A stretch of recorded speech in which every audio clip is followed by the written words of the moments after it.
disgusting lips spoke of surrender and hopelessness and about how the brutality of the ruiner has been brought to bear and how much you have lost in only 3 days. Imagine what you'll lose when Asmodeus takes the stage, as he intends to do now. The response was Ganbatar shooting 2 arrows in the ass of that guy. And the newly introduced Grand Arbiter Mars, the Grand Master of the Order of the First Bastion, saying fuck off, basically.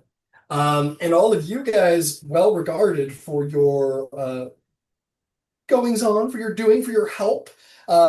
Perhaps whether you like it or not, you guys have had yourselves labeled as capable assets, man. Important people who can get stuff done.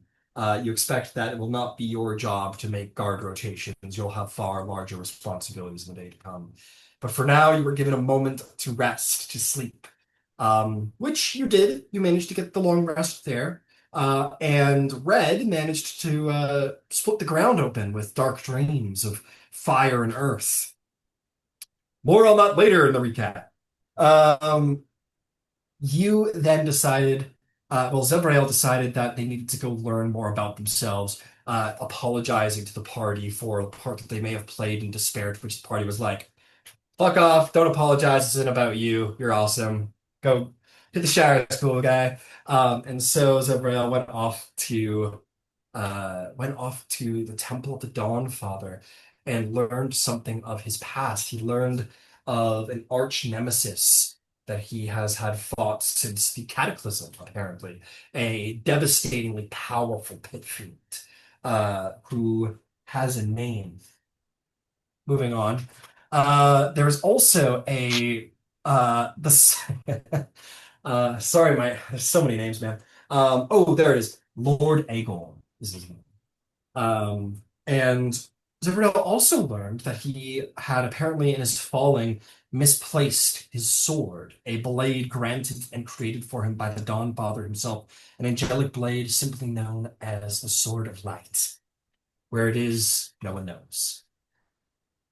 Meanwhile, pretty much across the city, the rest of the party made their way over to the Temple of the Wild Mother, to where they met the High Bearer of the Wild Mother, and also saw an old individual, the druid that you met on the road. I apologize that my ability to say these names is lacking because Roll20 is just not loading right now, so I'm a little handicapped. My apologies. Elodie. Um, Elodie, thank you very much. That's right.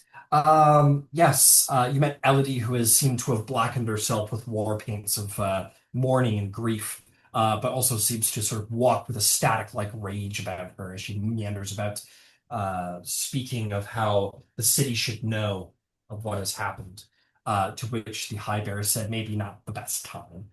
Um, the High Bearer also helped you all conduct an important ritual that allowed Asuka and Akire. I always forget Akira's name, I'll be honest. But got those two, were able to bring them whole. Joining all of your Digimon, familiars, to combine together their spiritual power to form once more into the great Aliadon Thunderbird spirit of Akire.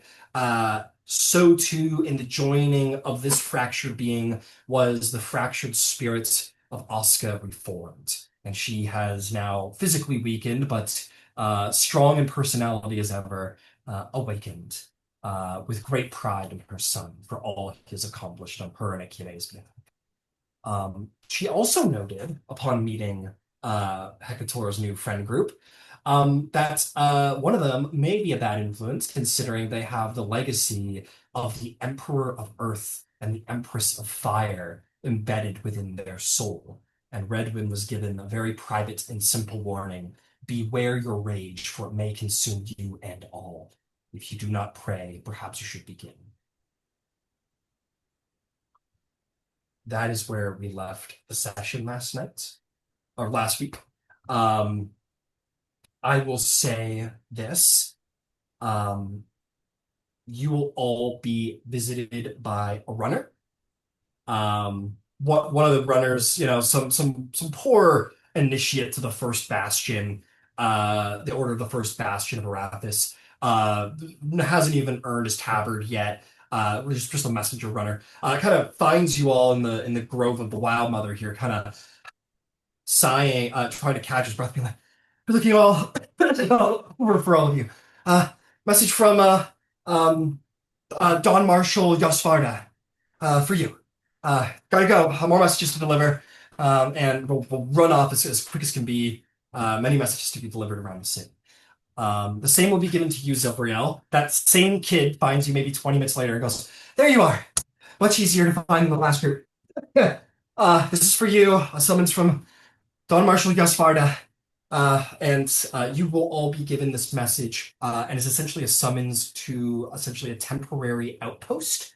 Um, uh, Essentially yeah, it's a temporary outpost near the main gate of the outer wall, summoning you all at midday for basically like muster and duties going forward.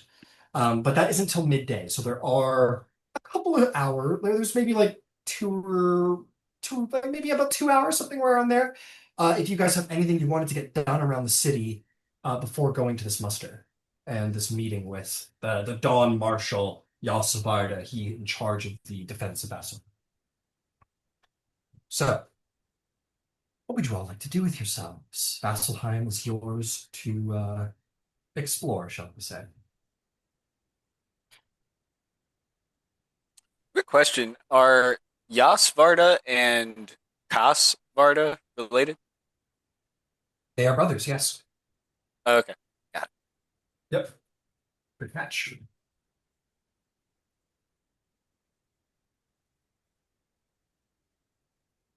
So, yeah, Loon, This please. this doesn't necessarily need to be played out, but Lumira would give Kethisi a note and just say, uh, look around. See if you can find Thistle.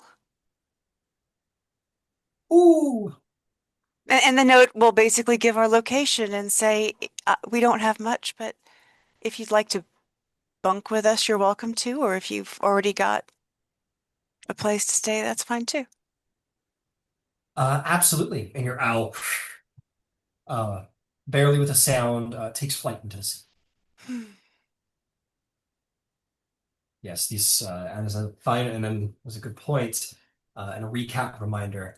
Um, all of you, of course, save Zevriel, who has his own strange familiar with him, um, and Gambatar, who gained a little bit more of a bond, uh, remain attached to familiars, fragments of the empowered Akira's power.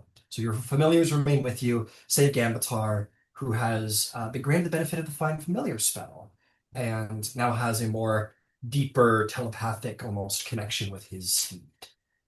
So these things remain. Uh, Excellent. So I will say this, Hecator. Oscar will sort of appear, and she will say, I think I've got to get familiar with where we are. I'm sure you have a lot to do, son. I think I will. It's the strangest city I've ever been in, but I think I'll stick here for now. You stay near the temple. You come find me if you need me. I'm not going to go too far. I don't think I could if even I wanted Hecator will kind of nod and puff out his chest a little bit and be like, "Aye, mother, I got a summons. Oh, I see Pretty that. important around here." Oh, I can tell. Look at you, all grown up now. Only your uncle could see you. You'd be damn near put to shame, eh? Aye, I wish you could. She goes, oh, she pats your arm and says, "Let not all your memories be stained with grief. He'd be proud of you." Think he would. Oh, I know he would. Don't be modest, son. Thanks, Mother. They need you here, I think. The high priestess, in long ginger hair, great antlers, all decorated as you would expect of a high bearer of the Wild Mother. She'll say, "I'll keep an eye on our Oscar here. I'm sure there's plenty we have to talk about now that she has moved in her well, you all have moved in your Eliodon spirit into my grove, so I think I would love to have a little conversation about that." Um, Oscar gives her a look of like, "Get a problem with that?" And the high priest is like, "Oh, make no mistake. Oh, I'm not Scottish. Oh, make no mistake. No, we're only the grove could prosper with the protection of an Eliodon, a spirit of nature. I'm certain the Wild Mother would agree." Your mom kind of like, "All right," looking down at this tiny, slender uh lady. Goes, "All right." Goes, "Okay, sounds like I'll be here. Got a slap on the wrist to deal with." I don't. I'm not. Okay. Is the whole party here? You went to the Temple of the Dawnfather. You knew these guys were on their way over here. You could have meandered over to meet up with everybody if you wanted. Yeah, I would like to kind of walk in at this point in time if I could. Yeah, absolutely. We'll say as the priestess of the Wild Mother sort of begins to walk with Oscar. Zevrael, you're probably beaconed in by the sight of a sort of a massive spectral storm bird flying over the eastern edge of the city. You can probably gather that it doesn't look too terribly different than Hecator's bird, other than it's got like large lightning elements and is maybe like 16 to 30 times as big as it was a little while ago. Um, so yeah, at this point, as Asuka and the High Bear meander away, Zevrael enters the stage. Hello, everyone. Uh, I assume that we all received the same message.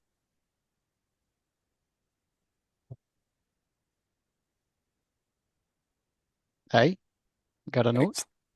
Yeah, yeah. Midday? Yes, midday, uh, close to the outer wall. So, uh, I just wanted to make sure that everybody was aware. Um, oh my God. How is your mother? Did you did you all get that fixed or? I think Hecator is carrying an uprooted sapling. And he's like, she's fine. I got her a stick. I thought you were gonna say she turned into what you were holding. I was very confused. He'll Um, just he'll look at the sapling and look up at you and be like, what? Iona goes, "Yay, not a stick! Yay!" And sort of zips around Hecator's head. Druid shit, man. I don't know. "Shit, yay! No, no, Shit!" that's bad word. Zevrio, Yes. you realize he says everything you say, yes? It's like you have the smallest, most innocent of children following you all the time. Yeah, Always. yeah. I should probably set a better example then. Your laugh Yes, is scary. Like, it floats over Mira's head. yes, it is, I suppose. And you are delightful. As Iota's like Yay! as Iota's buzzing around Hecator's head, he like looks a little too closely at it and then it's like, oh, He sneezes. You look into the secrets of the cosmos and sneeze. it's like staring into the sun. Oh yeah. Don't stare at it too long. It causes uh Spots.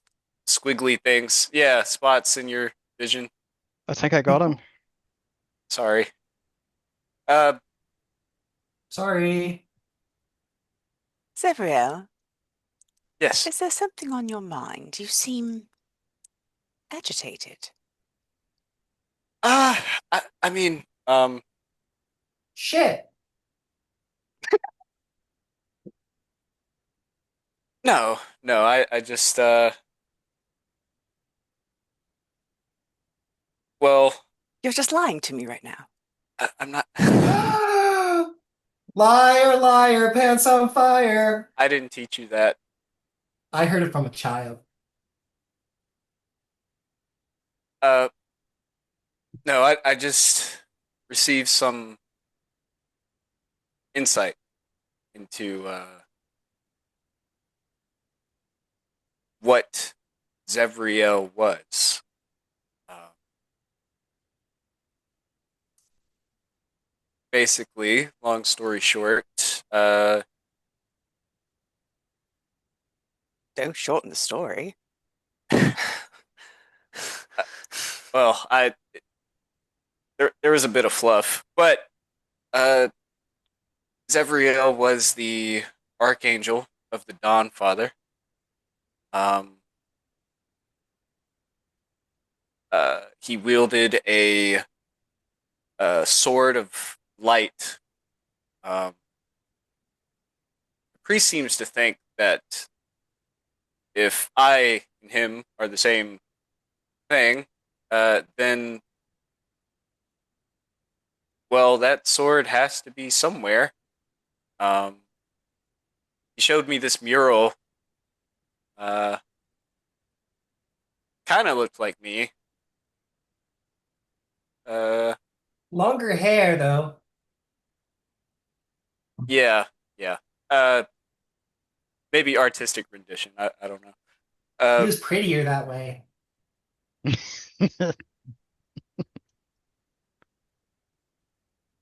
buyer's market, I guess. But he said that if I was sent down here and I used to be him, then that sword would have to be somewhere. Because, in his words, the Dawn Father would have wanted me to have it. Okay, logically that makes no sense. However, if you're telling us you left your sword somewhere, have you any idea where you left it, dear? In the crater. All right, which crater? Which way are we going?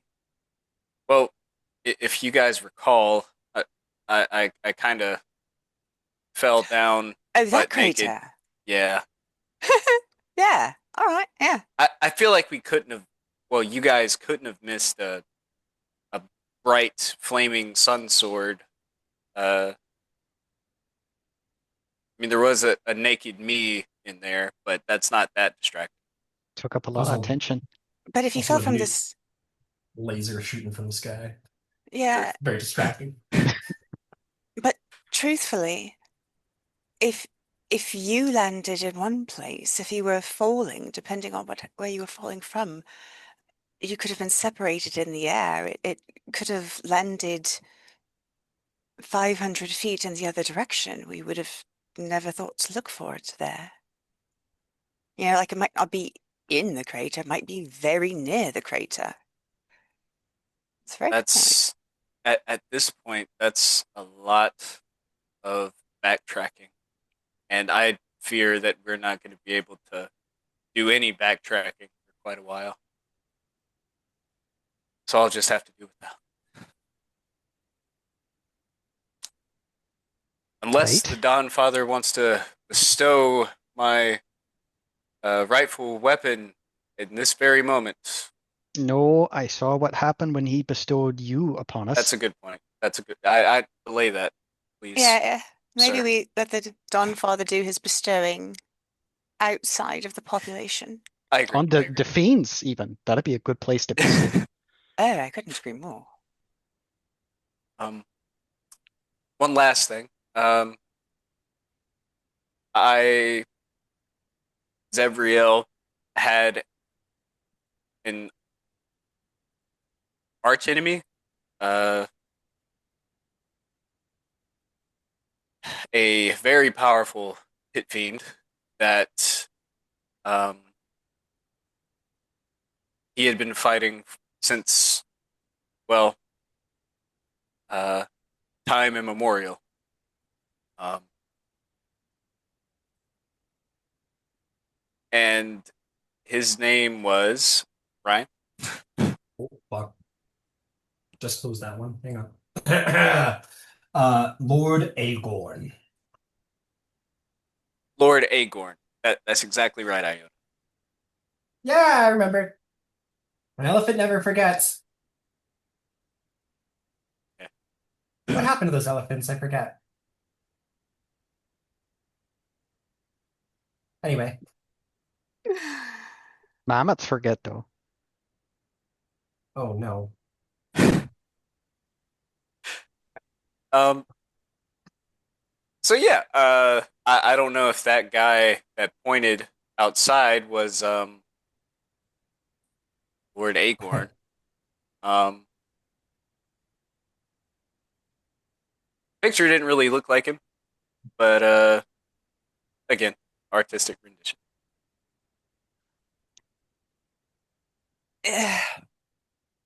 Is there a library or a place of learning, or is there some way that we could learn this is going to sound stupid, the structure of demons, devils, those things, wherever there are? I don't know anything about the lower planes, really, save that they exist. And if you have some sort of arch enemy who's one of them, I feel like perhaps we should learn a little more about them. Uh, Ryan, do I Well, know anything about the hierarchy of the hells? um, make a religion check there, Zabriel. No I think that would promises. be, I think that would very much be exclusively a Zabriel check. I don't think anyone else would possibly have any concept. It's like there's clearly different ones, like you can look at them. You see the difference between a cat and a giraffe. Yeah, there's a Yeah. couple. There's a couple. I got a 17. Ooh. Um, yeah, you kind of reflect and recall your time as a warrior angel, just like a little bit in like a Jason Bourne kind of way, where he's forgotten his memory, but he knows things he needs. I speak Russian. You can speak Russian. I know that there's probably a shotgun in that truck out there. Um, you recall that the Hells are hierarchical. They are intensely hierarchical in every sense of the word. And the great irony of the servants of Asmodeus is that the entire system of the Hells is meant to benefit Asmodeus alone, in the end. But the more uh, it's all it is a very fucked up a capitalist system kind of where the more souls that you bring into hell, whether that is through contract, usually through contract, or by turning them to evil and then death and whatnot, is the more literal physical personal power you get, and then you become a stronger devil, like actually like transform into a stronger devil. So like when an imp, little guy, tricks a man into killing his wife and then signing his soul to Asmodeus, that imp will turn into a one of those spine devils you saw flying around, and so on and so on and so on. So this pit fiend, the stronger, the bigger, the more powerful the devil, the more cunning, the more intelligent, the more deceitful, the more skilled at trickery and turning people against their own wishes, and the more physically powerful they are. If this creature was a pit fiend back in the schism, when that scroll said you defeated him, he is surely magnificently powerful by now. Hmm. Survival of the fittest salesman, I suppose. Uh, Yep, selling damnation.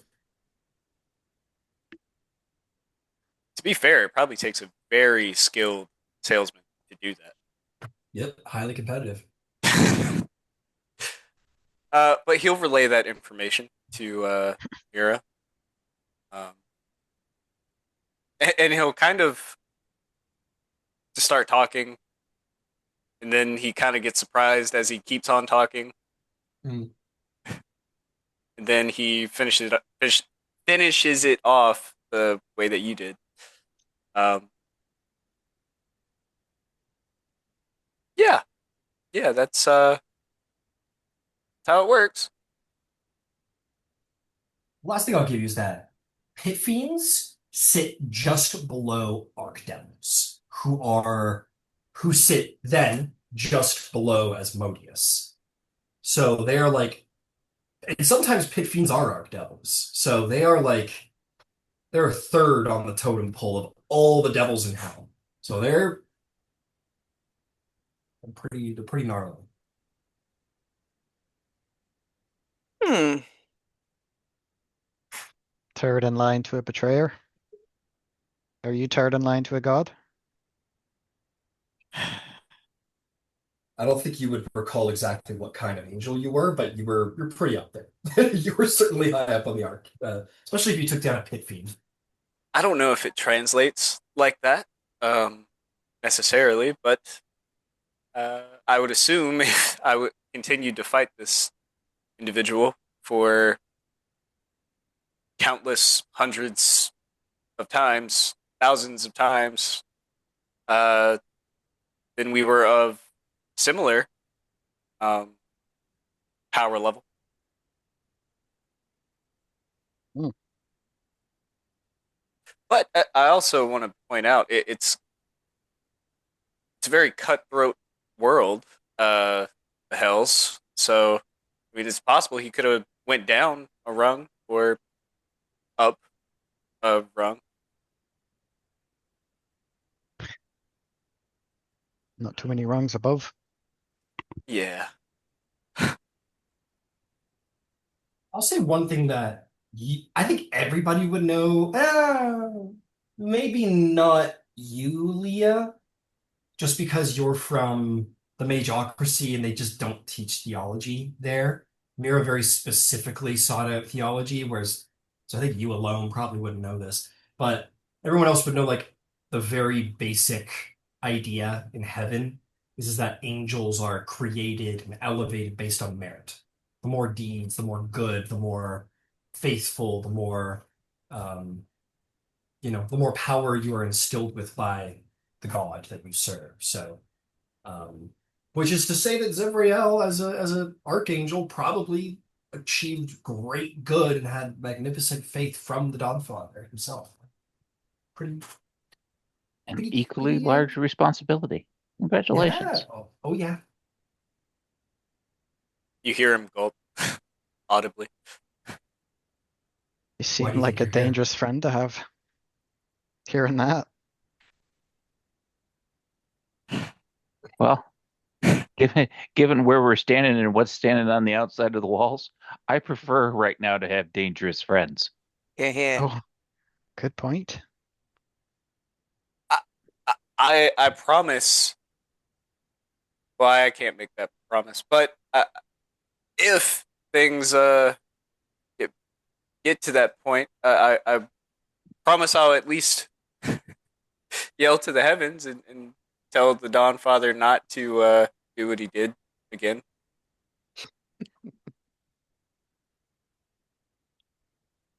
Well, that's That's all. comforting. That's all I got. Oh, sorry.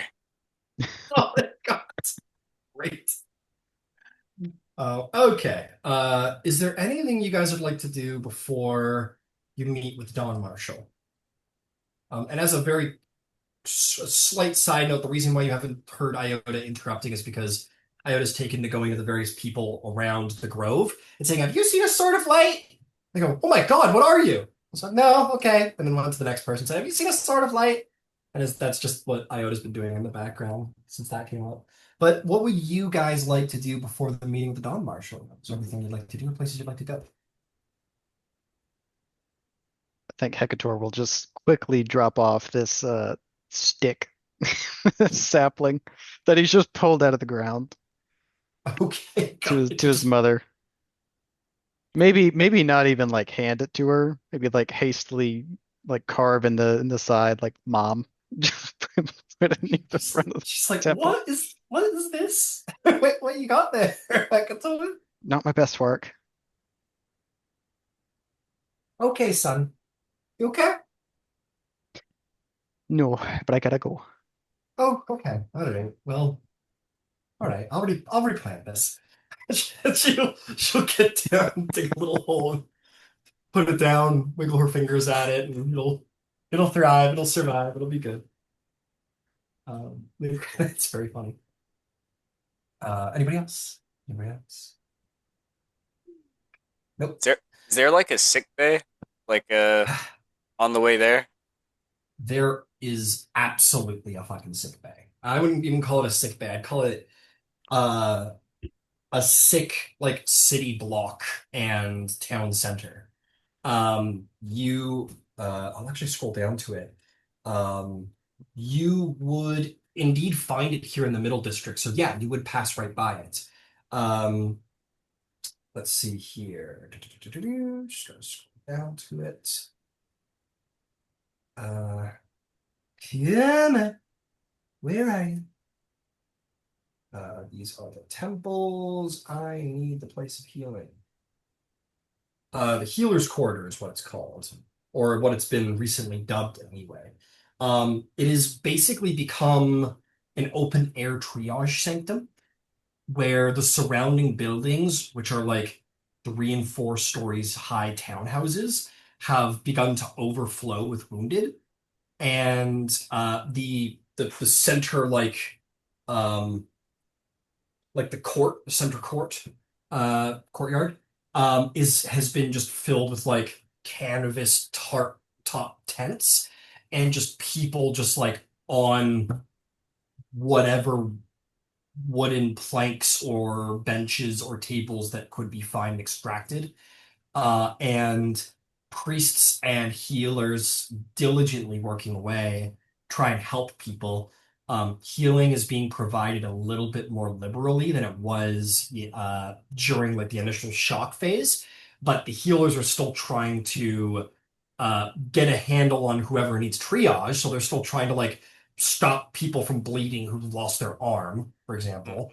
Mhm. And also trying to find time to rotate those healers out to sleep so that they could come back and actually cast some magic. And even then, that's only like 5 or 6 spells, and we've got like dozens and dozens of wounded soldiers here. So while Vasselheim has gotten its feet under it, the Healer's Quarter most certainly has not. So yeah, you walk by to the horrible smell of like blood and rot and death, as many people did not make it, and the sound of groaning and pain and screaming and people being like, "Put your hand there, put your hand there, grab it before," people working away diligently, people performing surgery in the open air in the middle of like a triage center. It's fucked. Yeah. It's not a very pleasant sight to wander past, but nonetheless, you do.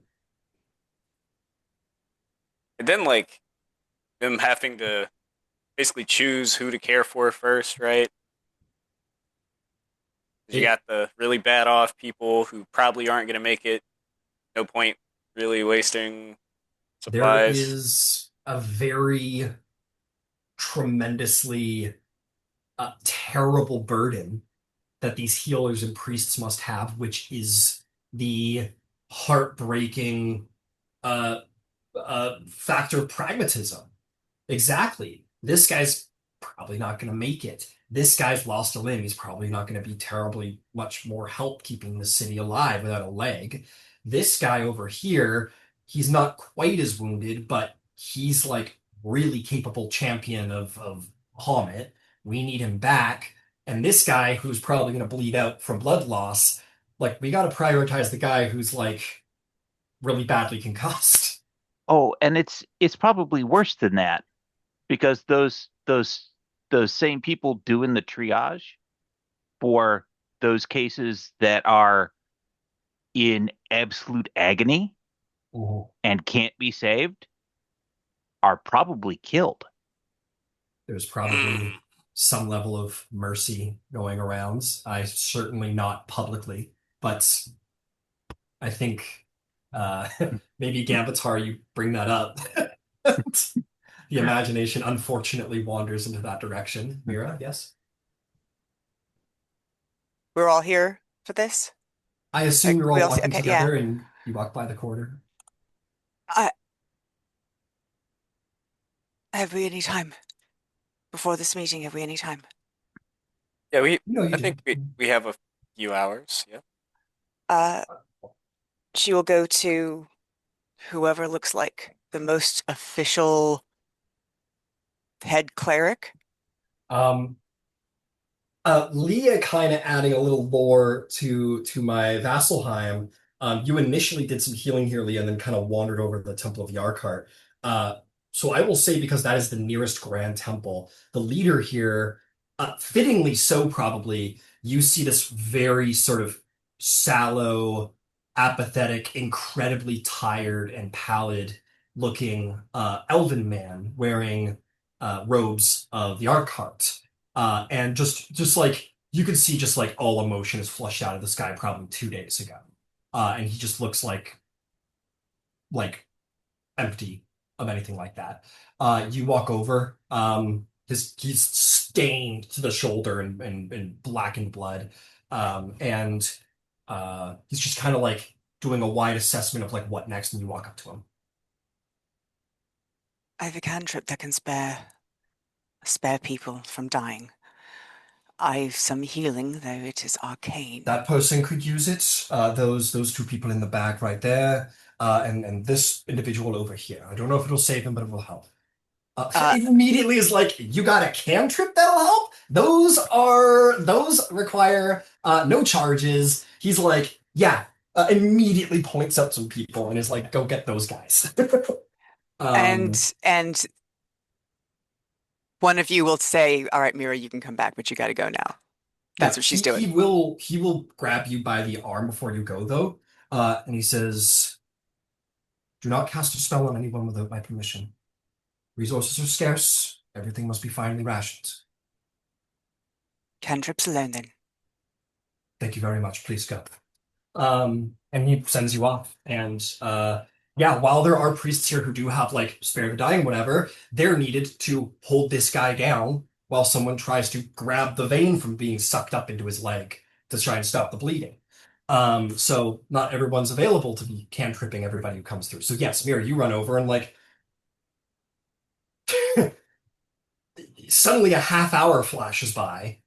I'm sure, as you're like getting everybody in the triage center, and then suddenly you're roll me a medicine check as you're someone's like, hold him, and you're like, oh shit, okay, I'm in this now, and you're suddenly thrown into that. Did anybody else see Mira go and think like, shit, maybe me, or do you have other more important, or do you not more important things to do, but important things to do in the city?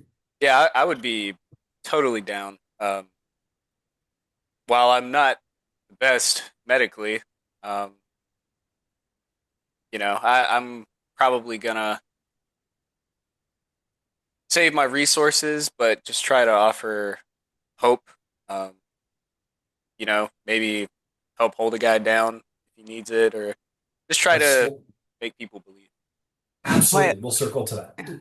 while Mira is not proficient, that was a 15 total, and she did a fair amount of what medicine she could on the road to get here. So, Fair enough. You and listen, cleaning up blood, holding someone down, moving this pot of refuse a little to the right. 15 for an unskilled, like you're certainly not being handed any tweezers, but you are absolutely helpful and absolutely save lives without the merit of magic on your side. Um, some people are a little frightful, hesitant of your silvery arcane flame, but in the end, the relief of not dying. Uh, the good news is that spare the dying comes from her acolyte uh, abilities, so she is actually able to spare the dying through Arathis, which will be fair less scary for enough. people. Fair enough. A very, yeah, an acolyte to the power of Arathis. Yeah, you call upon Arathis and find yourself probably praying pretty intensely to heal some people. We'll circle back to Zivriel, and if there's anybody else who want to do something, we'll get you guys too. Now, Zivriel, you want to hold some people down. I'm not going to make you do a check for that. Some people, you just can put your weight on them. You're a trained warrior, I'm not worried. But you are Paladin of the Oath of Glory. and you are your reputation as the angel has spread pretty quickly. When someone dives off the side of the wall at the opening of the combat and angelic wings spread from his back, and then starts smiting folks, people kind of are like, we need something to believe in. That'll do. We'll take it. I'm gonna ask from you, uh, because you're trying to tend to people, and give me a little, just half a second here, where people are looking up at you like grabbing on your arm, like, am I gonna die? Am I gonna die? I don't want to die. And someone's like, have you seen my son? He got hit by the stone, and there's panic here. So what I'm gonna ask of you is a performance check to be the angel, to be what keeps them going here, to spread a kind word here and there, to emulate your glorious self and spread a little hope to these people. Um, Lee, I saw you kind of leaning in and out a little bit, like you might want to do something. Is there something you wanted to do? We have time. Then yeah, Leah would definitely help out with Okay. recommended too. I'm sure the party's like, thanks, Mira, for taking us by the hero's quarter, guilt tripping us into being helpful. Appreciate that. Okay, Leah, how would your help look? Were you just doing like a medicine kind of thing? Are you, perhaps despite the recommendation of the priest, burn spells? What's your motivation here?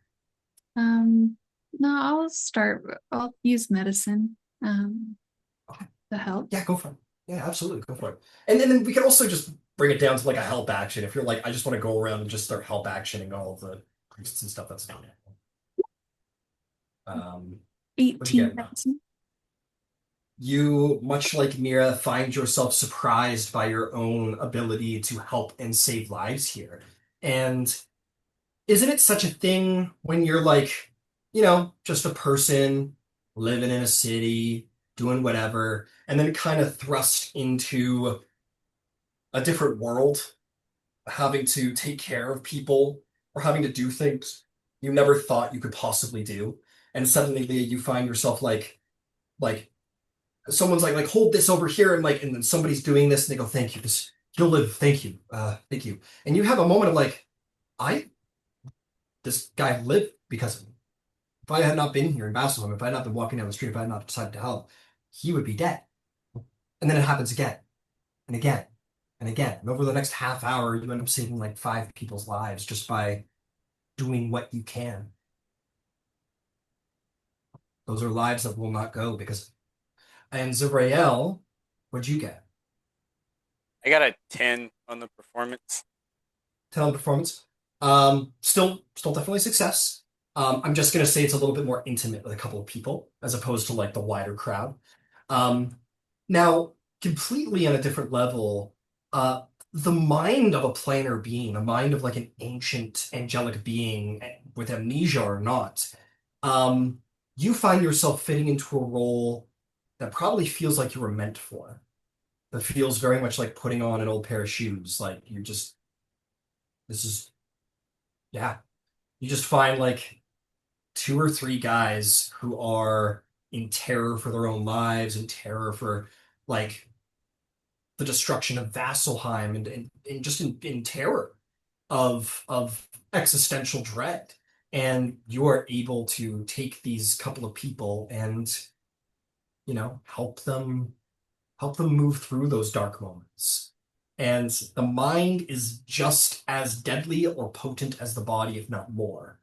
And maybe these people were not so wounded in body, and now they might be able to get back out there and help save some lives because of it. Do not neglect the power of inspiration.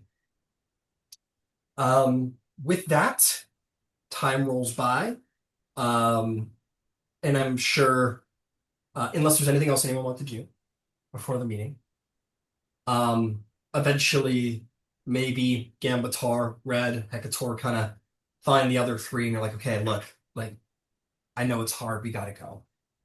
um, and just sort of do what you can to kind of drag them away onto your next life-saving or ending job that you are asked to complete. Um, you are brought to the southern gate, which is the most central of the gates, or you walk there anyway, and you find this probably like a repurposed barracks or brig. In fact, it's a brig. It's sort of been like repurposed into a command post. And you're going to walk inside.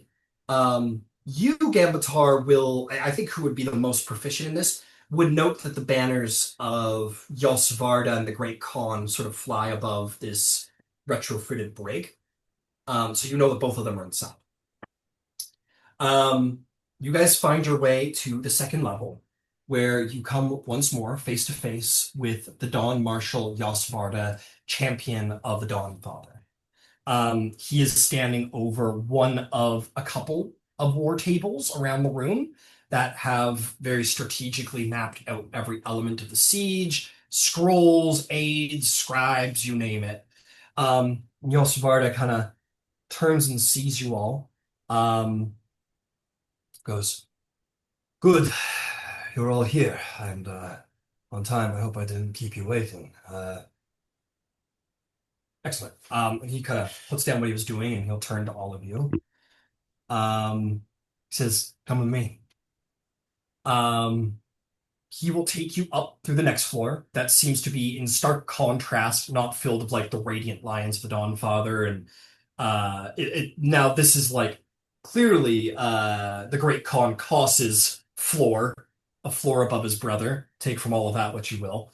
And this one has only the Tempest Vanguard and warriors of the Great Khan's honor guard around, sort of making plans and whatnot. The Great Khan's head is down and busy at work. He doesn't acknowledge you because he doesn't know you pass. He is very, very busy, planning things, getting ready. Um, uh, as Jos Varda walks by, he says, he hasn't slept since the siege started. I had a special reliquary assigned to him that allows a greater restoration to be cast every day to fight the exhaustion so that he remains sharp. Kind of almost giving a little bit of a look to you, Gambaton. There's almost like an implication of like, keep an eye on him. He's pushing himself pretty hard. Um, he takes you up to the roof and over to the edge, and you see beyond the walls um, what might not feel great to look upon. You see near towards the forest line uh, the forces of the betrayers hard at work. Uh, orcish barbarians uh, are working hard, digging in mass to create trenches. You see infernal and dark banners have been placed along the battle lines. You see warriors in black jagged armor that seem to be walking around with nothing but hellfire inside of them, um, uh, meandering about the lines, sort of straightening up the lines. The various war bands of the Ruiners actively being reorganized into proper squadron formation. You see massive trees being felled and shaved down, and essentially a siege camp is well on its way to being created. Yosvarda will say, we endured, but it seems more cooler heads lead them now. We're in for a siege. Sieges are long. Sieges can be grueling. I show you this not to bring you despair, but to prepare you. We may be here for some time. This will not be a battle won in one great night of courage and valor. This will take time. We will be here for some time. How long I cannot say, but the enemy is planning. They mean to keep us here. Leah, in the back of your mind, where that tether is to that other entity that has instilled some power in you, you feel the hairs on the back of your neck stand up, as if hearing Yosivarda saying that, like we're stuck here for some time, has brought some amount of pleasure to that creature. He turns to you all. He says, "You have all proven yourselves very capable, and I'm going to continue to need your strength and your minds. You are all very effective together, and I mean to keep you together. But there's also individual skills you all possess that I would also leverage as well, and others in the city would leverage as well. Assignments have been placed for all of you. There is a commander waiting on the second floor to give you assignment. There are those who have specifically requested you, and places that you will be sent where you will no doubt be invaluable. The city owes you great thanks, which unfortunately must be expressed later if we survive all of this. But right now, we need people who can solve problems without needing an army to do it with them, and that is all of you. So, I wish you luck in the faith of your gods and all the gods, and hope you remember that what you do today and the days to come will determine how long the city survives and how many lives are lost. Make no mistake, everything matters. Every single thing matters. Uh, Zavrael, Yes. it is, I would request that you remain here. It is, there is much we should speak of, much I could use your help with. Oh, um, all right. Rest of you, the second floor, the commander's wait. Thank you very much. Um, and yes, just to get her out of the way, your assignments will be as followed.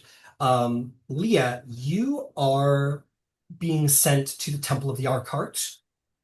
You have been specially requested by the High Bearer of the Archart, who is like the Pope when it comes to the Archart. That's never mind. Mira, perhaps slightly unsurprisingly, Grand Arbiter Mars has specifically requested you. High Bearer of Arathis has requested you to one of the forward camps, not to one of the temples, but to one of the forward camps, where he is surely working to the western edge of the city. Um, Koss, unsurprisingly, requests you, Gambatar. You're his main man, and he would be glad to have you back as much as he can get you. So you are requested to the third floor, and we will certainly get to that. Um, Hecator, you are actually requested by the voice of the Tempest, Koss's voice amongst the High Bearers, and the head priest of the Stormlord, the man whose life this party saved on the first day of the siege. So he requests you actually in the Wildmother's Grove, not at the temple, but over in that direction. Um, You, Redmond, are actually requested by the champion of the Wild Mother, Omadua, who has requested you to the Eastern Wall, where a great deal of construction is underway. Why a druid would be there, you'll surely find out.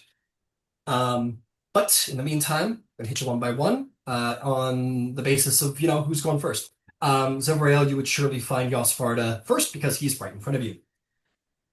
He says, "Your name has spread quite quickly throughout the city, calling you the Angel. And from what we have spoken of, it is not in a title that is far from the truth, if at all. This is powerful. You can use this. Warfare, despite what the grand oh shit, lost it. There it is. Despite what the Grand Arbiter might say, War is not just logistics. Despite what Koss might say, it's not just valor and courage, it is morale. The people need the lights. The people need to know that it is not all darkness. Warfare is fought better when people believe in their cause.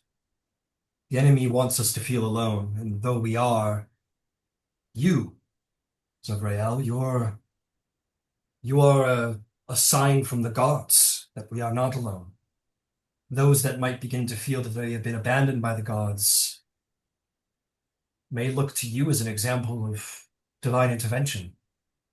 You're here. People say you fell from the heavens.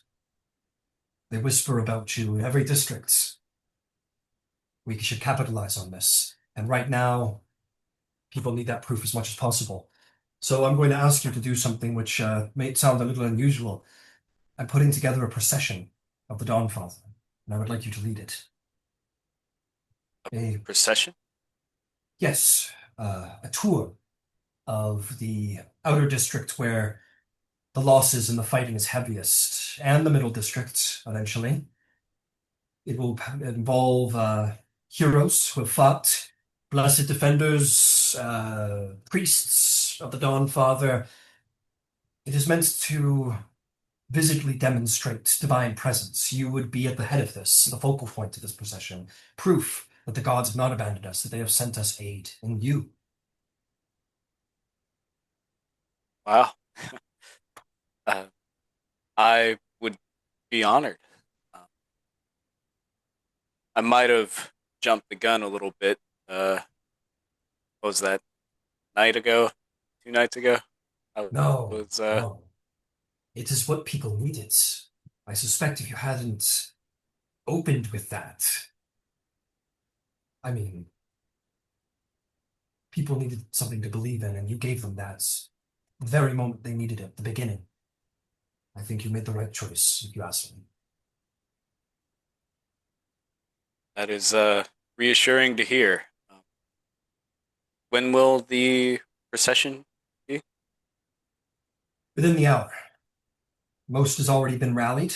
I was betting that you would be willing. Priests of the Dawnfather have been assembled. Uh, Raven Queen priests have been assembled to soothe mourners of the lost. War clerics of the Stormlord wish to well, do what they do best, which is beat their chests in drums and speak words of courage and valor. And I would have you at the head. There are even some soldiers who are wounded that your party has saved the lives of, who have insisted upon limping along with the procession.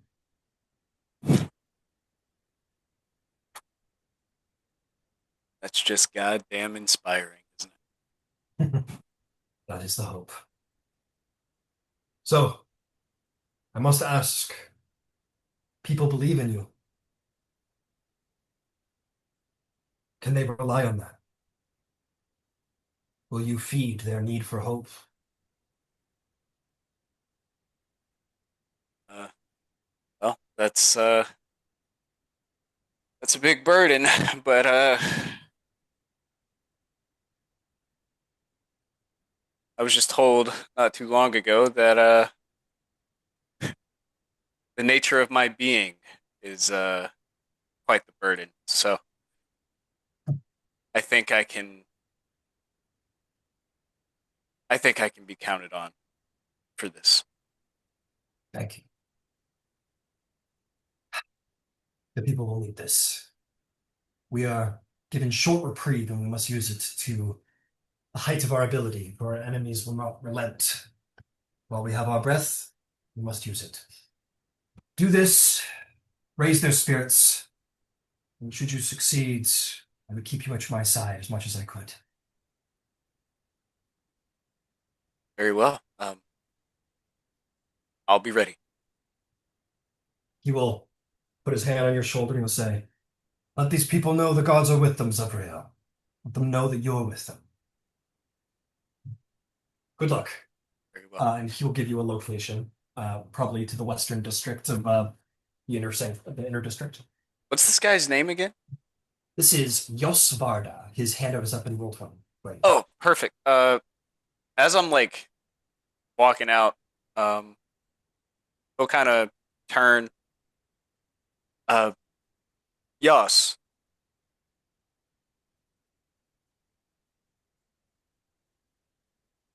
what is your relationship with the Dawn Father? I know you're his champion. I'm just curious how you feel towards him. I have looked up, well, I'm sure you more than most know that to look upon the face of the Dawn Father is to probably have your eyes burned out of your skull. It's like looking into the sun itself. But that is to say, I have seen the face of my God. He has come to me in vision and in person, and I have been strong in battle under my older brother, as he is the great Khan of Althansia. And it was not the Storm Lord that often called to me, it was the Dawn Father, but I could not expect the responsibility that he would put on my shoulders. I was, I am mighty in battle. I did not expect the responsibility he would ask. And so, when he called upon me to serve as his champion, how could I say no? And thus I came here, and it was quickly decided that it should be the champion of the Dawn Father who serves as the High Bearer here in Vasselheim, and so I've been tied to this city ever since. It's a longer story than that, but Do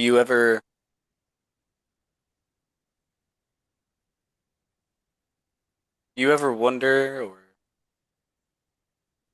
have any regrets about what your life could have been without the Dawn Father?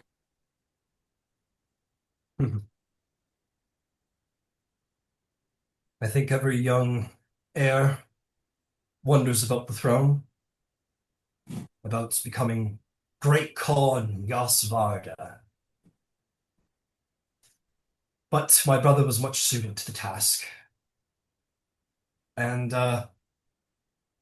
well, it doesn't hurt that my fame is great, though my brother's is as well. We butt heads over, I'm sure, but anyway, no, I do not regret the responsibility the Dawn Father has put to me because life, life is difficult.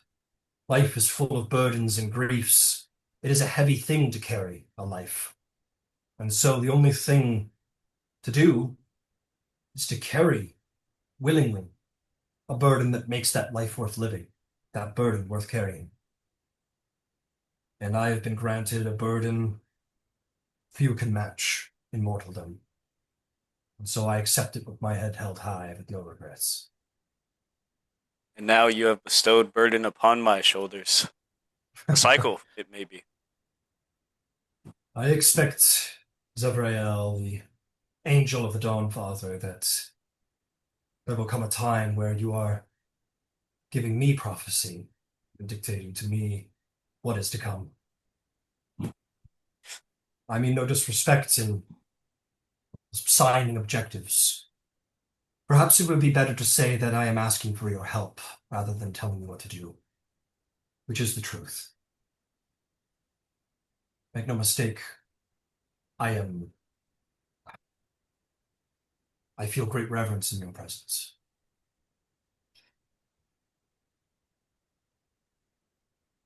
Yeah, that's going to be a lot to get used to. But uh, don't be so sure. I'm. It's possible that even as an angel, the archangel Zevriel, I still need guidance at times. So maybe you'll continue to provide me some wisdom Perhaps if we I will don't guide die. you. If either of us don't die, Perhaps we might guide each other in the days to come. The Archangel, the Dawn Father, and his champion. It's a potent mix. Bit Asmodeus too is in bright, trouble. don't you think? He chuckles. And he'll chuckle too, and he'll kind of take that as his exit to leave. Um, and he will nod and he'll take a last moment to look out at the stakes stacked against him. Um, before he will return to whatever he must do. Um, Next, let us hit Gamatar, for you will find the Great Khan faster than the rest of the party finds their missions. So let us come to you. You walk into the room. The Great Khan sees you, um, and his stern yet confident, focused eyes lighten to see you. He says, Gandatar, I thought you were supposed to be in my honor guard and not saving the whole damn city every 5 minutes. Well, it is the city you are in, my Khan. Quick-witted as always. Come, I must speak to you. This is for your ears only. He'll take you aside. And he'll say, I have always thought of you highly in my honor guard. There are few who match your capability with bow and horse. It is a blessing surely the Storm Lord has presented you. You are Athansian. You are of my god, and you know what real war looks like. So in this, I need your help. As the great Khan and High Bearer of the Storm Lord, it is within my power to seize executive authority of the defense and enact emergency powers to take over. But my brother is doing a good job. I mean to let him let him have his place for now. With that said, he listens far too much to his counsel and not his own mind. The Grand Arbiter, he is a stoic and capable man. But altogether, there's too much bureaucracy. In war, there should be one who leads, not a council. And so, I want to cut through the red tape, and I want your help to do it. You are fast, and I trust you. I would want you to streamline things, get messages to people who need them to be, skip over the bureaucratic mess. The council is needed. If a message I hand to you, see to it that it goes to the right place and not to the hands of the 5 other defenders who might be curious to see it. You understand what I ask of you? I can make that happen, my Khan. It will require some small level of subterfuge. It will require some level of secrecy that I entrust only to you. If you're uncomfortable with this, I may find another. It will be fine, my Khan. I'm happy to serve.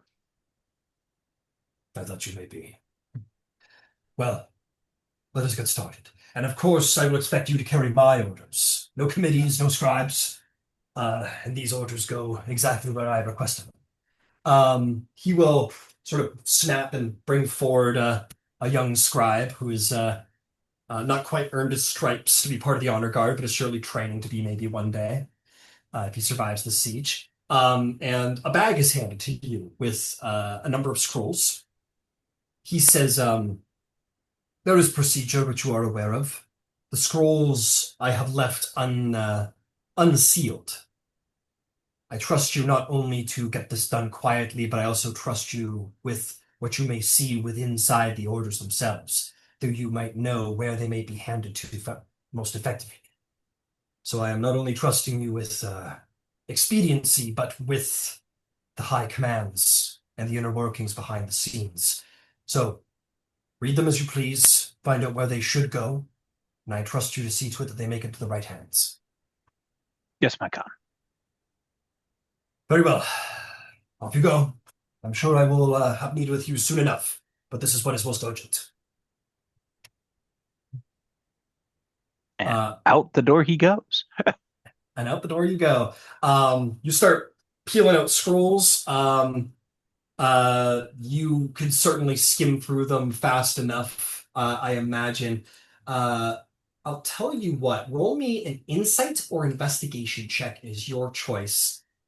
Just to get like an initial, what is what and where should it go?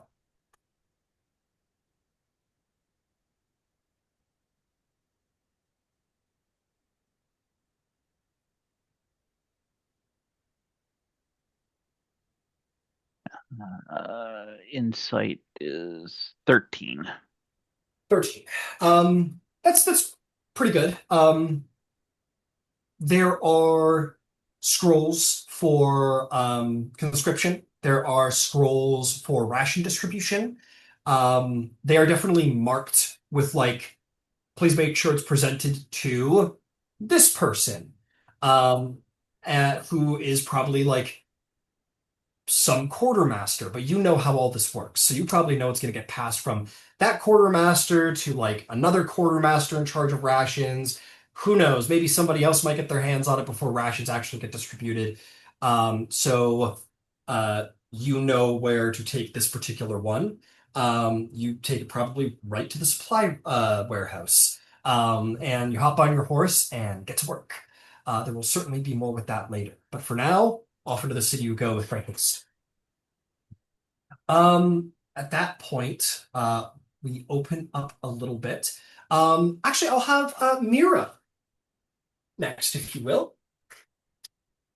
Um, Summoned by Grand Arbiter Mars, you make your way through, a couple layers of guards. There are like Radiant Lions on standby. There are the elites of the First Bastion. There are various quartermasters. And you probably get through like three checkpoints before you finally get to like the war room the Grand Arbiter has positioned himself in. Um, he turns to you. There is no grand ceremony. He merely nods, turns back to the map and points. And he says, these three districts require supplies. Our incense stores were deeply diminished by the necessary hallowing of the walls, but now the incense needed to maintain is lowered. We are running out of supply. And we will surely get to that in time, but for what supply we have right now, three districts need supplies of incense that we have available. We only have enough for one. He will point to a refugee quarter. He will point to an armory quarter, and he'll point to a waterworks quarter, all within the outer district. Says, I Armory, leave water, and what was the first one? armory, water, and refugee quarter. Each one has holy sanctums at the center of their quarters.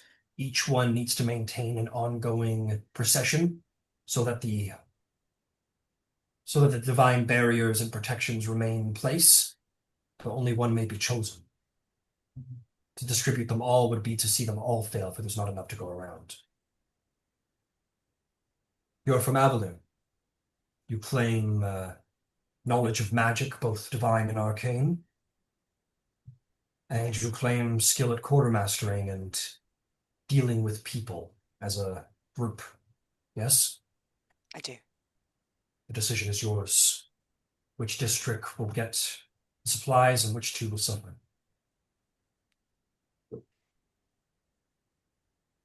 The waterworks. The supplies are downstairs. Escort them yourself. When you're done, return. And she does so, with a very heavy heart. And down you go. Make your way downstairs. There is about 4 guards of the First Bastion, which is not a lot, but enough. These 4 guards, they kind of see you. They've probably already been informed that you would be sort of leading this. And loaded into the back of the cart is like 4 chests of incest. Or, woo! Not that! Incense. Incense. Woohoo! Things degraded in Vasselheim very quickly in the Goodness siege. gracious. I joined the other Woo! team. It's a crazy cart. This particular cart is very corrupt. No, incense, and you begin to escort it towards the waterworks. We will return to that as well. Next, we're getting a little more spread out here. I'm just gonna roll a dice for who goes next. Redmond, if you are up for the task, you may go seek out the champion of the Wild Mother, Omadua, if that is your wish. Of course. Your travel is going to be a little bit more, shall we say, exciting than the rest of the parties, for there will be an event along the way. No. Woohoo! Um, uh, does this make sense, actually? You know what? Hecator, you would be there too, because you were both sent to the Western District to meet with people in the yeah, so you two would be probably before you part ways to kind of go to your final destinations, you would be able to go like 2/3 the way. So you two can meander together to get to your objectives. And like pretty much just before you two would part ways, you are going to see a rather large crowd gathering. Um, you are going to see standing up on a very high cart, sort of so all can hear, you are going to see, uh, sort of midway through speaking, Elodie Cathmoira. Hear me, people of Vasselheim. I am no herald, I am no priest, and I am certainly no general, but hear me as one who has watched this world burn. I was born beneath the green canopies of Cathmoira, a city across the sea on the continent of Dormadis. There the forests still breathed and rivers ran unbroken. I walked beneath branch that was older than any civilization here. I spoke names of spirits who guarded this world long before your grandfathers walked this place, elf or not. I spoke with ancestors, elves and others, who have seen the foundations of Cathmoira being built. My family was there before towers of floating stones scarred the sky. And it is dead. It died. I have been there after the destruction. Long did I seek a single tree to travel through, and found it I did, and all that is left of that place is shattered rock. That entire continent, it is gone. The Gauder Shari, they are gone. For long ago, we of Cathmoira made a deal with the mages of the supposedly great city of Avalir. For I found the truth. We asked only they give us some of the magic they collected from their travel around the world for years and years, only a fragment that we might keep our own city alive, and asked them tend a single tree. A single tree. Our elders used that tree to write a spell across the world that would protect it from the betrayer menace that stand at these gates now. Kept them at bay, kept them at prison. But time after time, mage lords forgot their responsibility to the people, to the land. Their powers were not toys. Their curiosity was not innocent. There are doors which should not be opened in this world. An archmage watched these very streets in Vasselheim, an archmage known as Vespin Chloris, who opened one that should not have been opened, and so the betrayers were released. all that was left that stood in the way of their evil was that tree, that one tree that wrote a spell upon the world to keep them at bay, a final bulwark against their evil and hunger. We did this not for desperation or arrogance. We believed that we could keep them at bay, and the mages believed that they could command magic that the gods themselves had used to chain us, rightfully so, from danger. This Vespin Chloris believed he could bargain with the Lord of Hells and return unscathed. And that is the sickness of all of the magocracy, all who fly, all who cast their tainted magic. Always just one more spell, just one more secret, one more forbidden truth to pry from the bones of this world. Why not?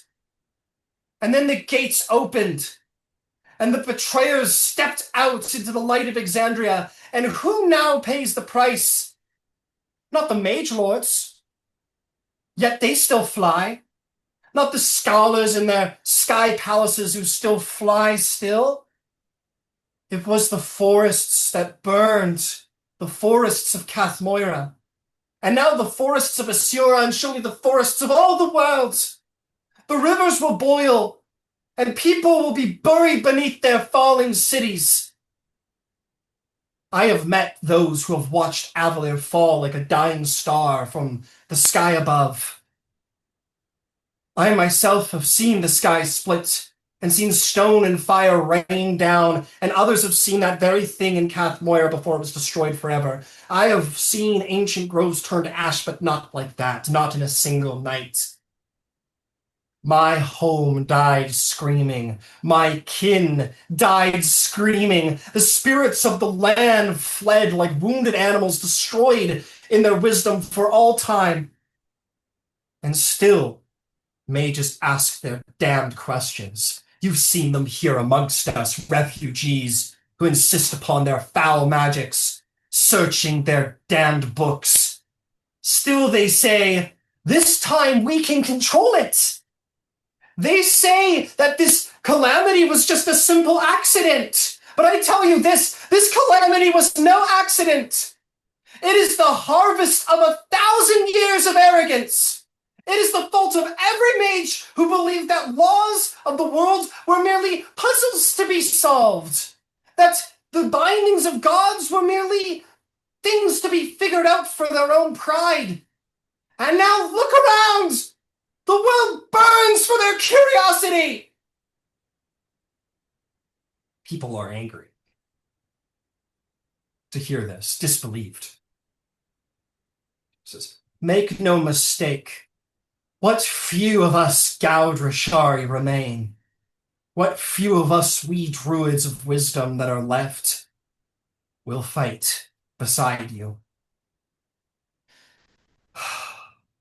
I will call upon root of earth to strangle fiends. I will raise storms of reckoning. I will awaken stone if it means saving what remains of this world and this city. I will do that, as will my kin that are left.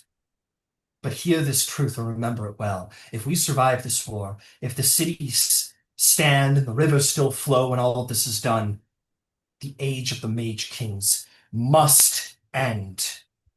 Never again should the fate of the world be entrusted to those who treat creation as some laboratory, some twisted experiment. Never again will we allow the arrogance that brought the betrayers back into the light. Let the mages prove themselves worthy of the world that they are destroying. Or let the world be taken from their hands. The land remembers. The forests that don't burn, they might remember. And the land does not forgive easily.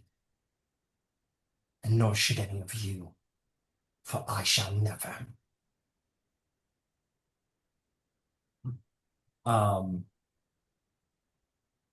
You will notice probably Hecator. The voice of the Tempest stands in the crowd, not some far away from you. Who you were supposed to meet. And probably the only person in the square of any level of great authority, this High Bearer. And he listens because what would it say to interrupt this? And finally, she steps down, leaving whispers, quiet, cold fury, truth of what the mages did will spread through the city like wildfire now. The She moves through the crowd, and Thalos Rune, voice of the Tempest, will sort of grab her by the arm very subtly while nobody's really watching. You two are close enough, Redmond and Hecator, to sort of hear his words, though low that they are. He says, "What are you doing? Do you really believe it was the time for all of that? Do you really believe people need that? We need people fighting one another?"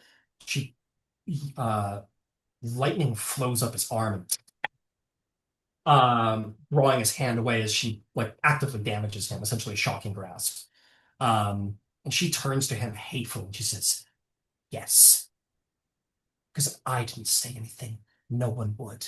And if no one did, there would be more mages standing on that wall than ever, and more mages would decide that they know how best to defend this city, that they are smarter than the rest, and we'll fall.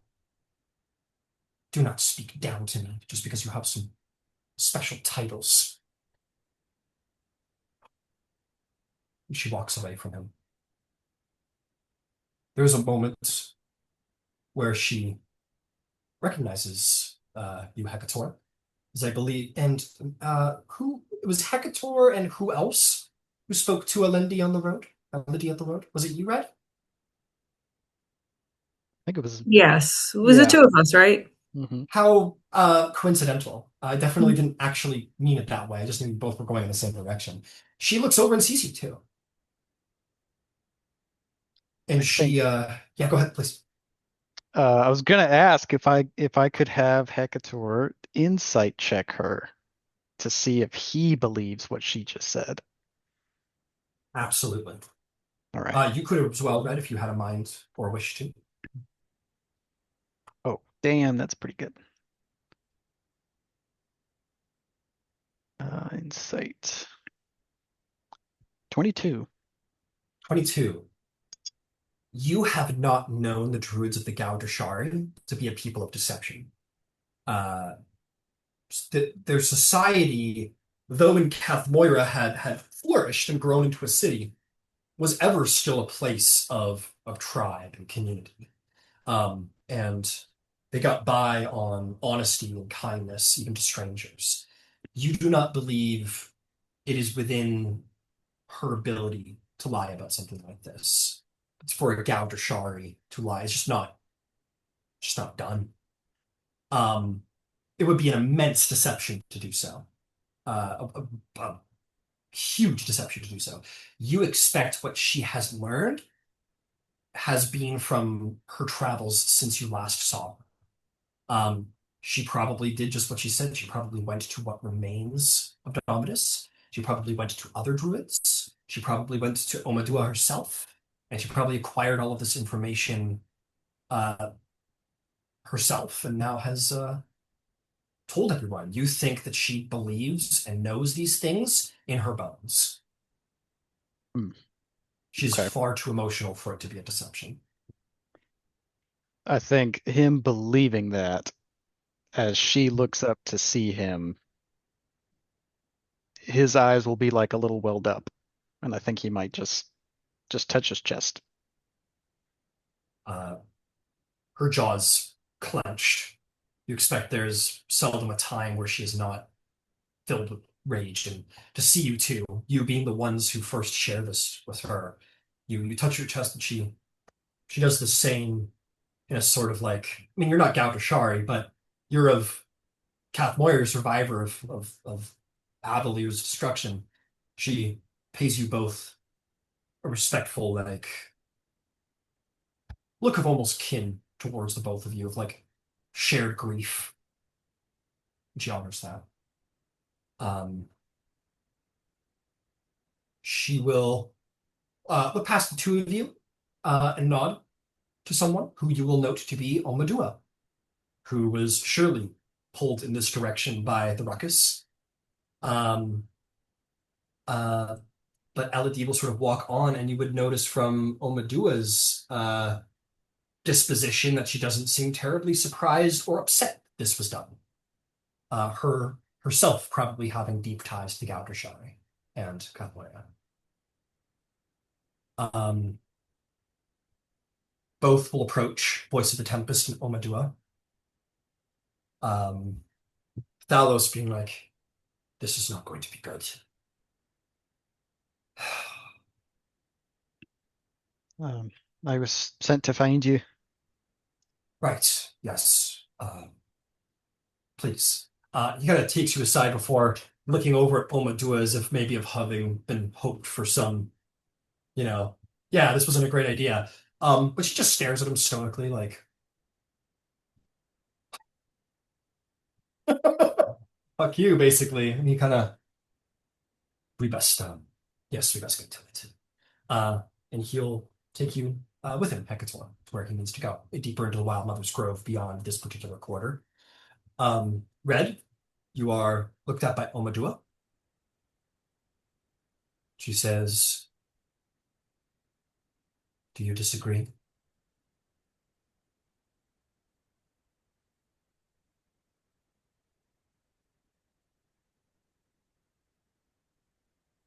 Redmond? Nope, sorry. I missed the first part. Can you repeat it? She looks to you after the whole speech is done and essentially says, do you disagree? The words, the timing.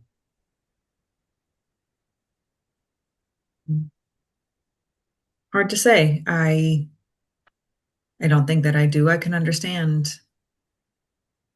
why people are upset. People are angry. People are looking for something to believe in when all feels lost. And what of you? You speak of other people, but you lost family. You lost a home you can never return to. Surely. I have. I don't know if I've really given it much thought. No, that's not the right words. I have. I've given it a lot of thought. I feel like it's been hard to let it sink in. It doesn't feel real. That I've been separated from my home, my family. I don't know where they are, if they're okay, what's happened to them, all of the safety and the comfort that I've ever known. So, yeah, I too am angry, confused, a lot of things. Much I don't have words for. We'll survive our grief in different ways. I suspect you are much like who I have had to become. Stoic in the face of danger and death. Hmm. But make no mistake, I've heard and seen how you fight. You use your rage. Do you not? I do when it's necessary. And it seems you'll have no shortage of fuel for your fire. It's been new. Um that's not the person, like you said, that I was. Prior to this, I leaned into the earth and nature, and I tapped into that for my strength, never rage, but now. Rage Mhm, can be quite useful. Do not deny yourself it. You deserve it for what you've lost. mhm. It can be useful, I think, when applied correctly, but in experiencing the exhilaration, I'll put it, of allowing myself to feel everything and nothing at all at the same time. It's also it's frightening, the person I become. I'm not in control sometimes. Feels like it That controls is, me. and that is indeed the danger. Rage can be useful so long as it's in control. Mm-hmm. Speaking of which, there's been strange elemental happenings around the city. Too subtle for most to notice, but we druids are sensitive to it. You and yours were near towards a small earthquake last night, I believe. Were you not? You druids felt it soon. Came to investigate. There was most strange contusion in the earth. There was. We saw it. I may have also noticed the high bearer of the Wild Mother giving you a rather strange look earlier. I sense there was more to you than has been let on so far. Apparently so. I'm learning that myself. It is yours. And if you would wish for someone to help you, I could help. But it is yours to do with what you wish and when you wish. Just as Elodie has chosen her moment, you will choose yours. For now, there is work to be done. She'll bring you over to a section of the wall that stands, but is uh, cracked and has struggled. This is actually the wall which you could probably very easily deduce that was breached when you guys were holding your ritual site, and that great fucking monster came down the street that you buried. This is where it probably got through, or over is better, probably what should be said, but the wall's damaged.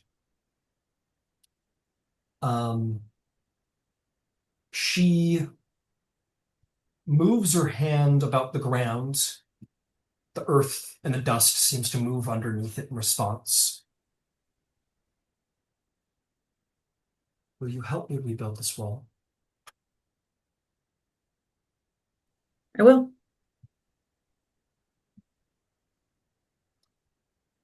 How will you rebuild it?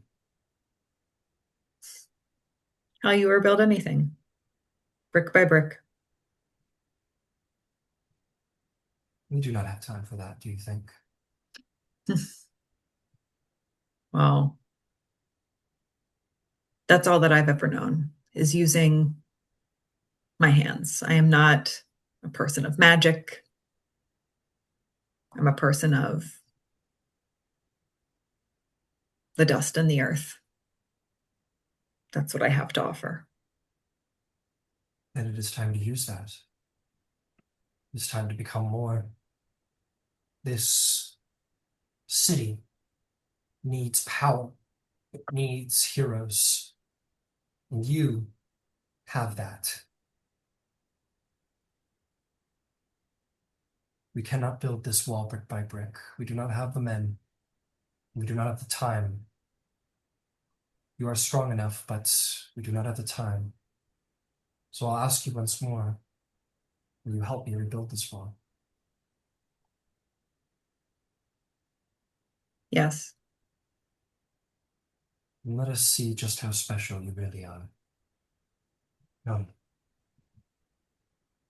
And she will uh, bring you towards the wall, in which we will indeed circle back to that as well. Let's hit a Peccator. The natural progression. You walk with Thalos Run, who is sort of clearly shaking his head and sort of agitated at the outburst of the druids, sort of muttering to himself a bit. And he says, "This is going to create a tension with the arcane users of this city like never before.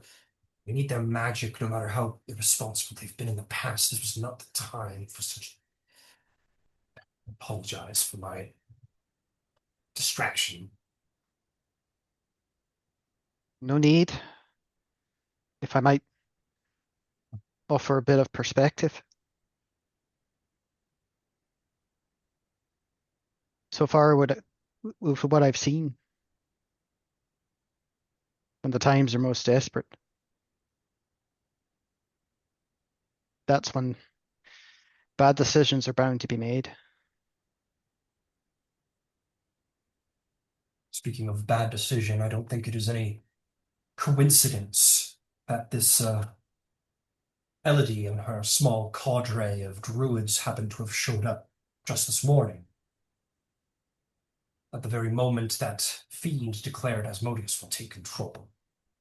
I suspect he means to divide us within, and not all without him. We must be cautious in the days to come.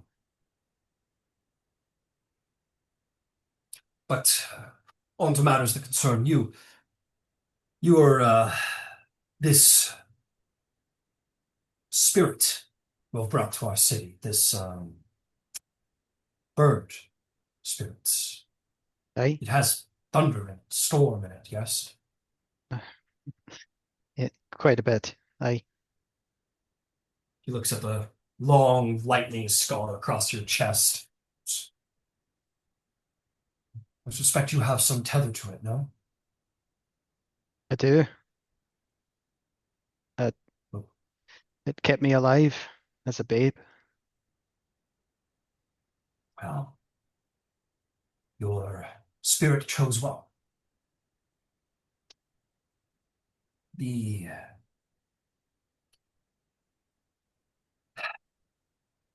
The Storm Lord draws on the power of the storm, just as the druids and clerics of the Wild Mother draw on nature. So long as nature persists, so too does our power. It is directly all tied to one another. This wild district, the grove of the Wild Mother, it has suffered, become unstable since, well, since everything began. Plants and animals are agitated. Many of the animals have fled the city. Your mother, as far as the High Bearers told me, is spirit speaker. She's connected to this spirit as well. Aye, as long as I could remember. Hmm. Well, I would wish to provide what storm searing power I possess, and would ask that you and your mother assist me in calming your bird and calming your spirit and bringing it to protect and nurture the land here in Vasselheim. I must admit I am not knowledgeable in the way of these spirits, but you all are. It comes with, fortunately, you and your mother, who are knowledgeable in such things. We could use the strength of your creature's spirits, not only to nurture the land, but, well, I suspect a creature that large has some martial prowess to it as well. So, I have some power of storm, some ritual to provide. But let us work together, and with your and your mother's abilities, I'm sure we will find a way to tether your Akire to the nature here, to make it fruitful and strong, that our powers may persist. Will you do this with me? Aye, I'll help you beseech them. I We owe the city a great deal already. And I suspect we owe you a great deal. So with that, I will follow your lead. I know much of Storm, but none of these spirits of yours. Let us work together. Of course. You may enter into the district to go find Oscar and see if you can't beseech Akire's protection upon Vasselheim. But we will circle to that as well.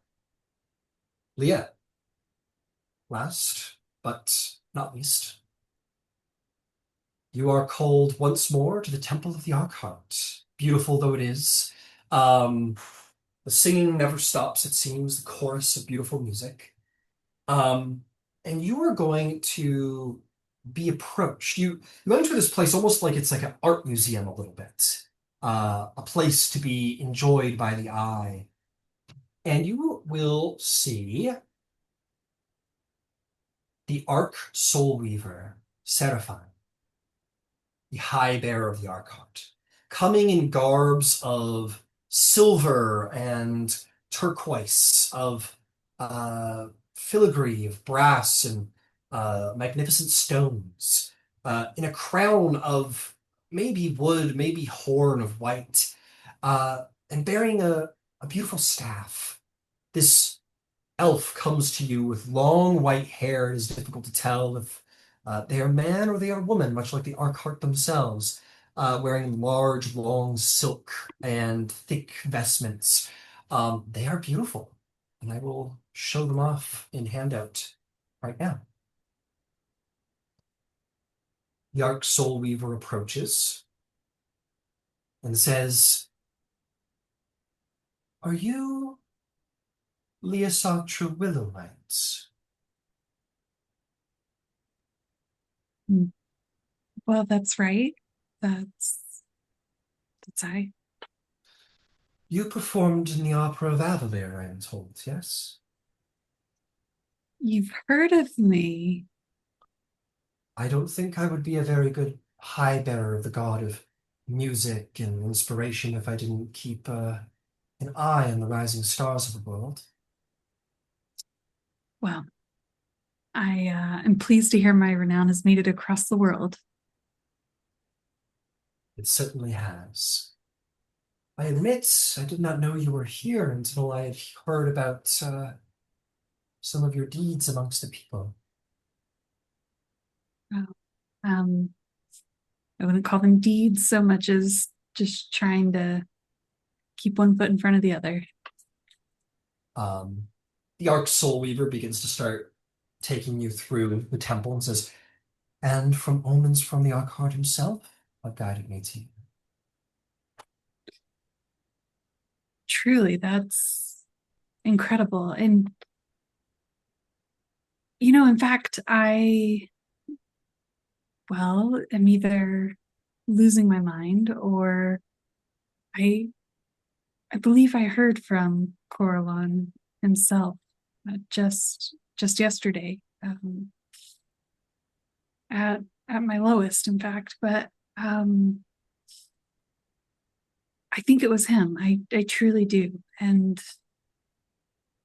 well, I must say my faith is renewed. That's wonderful.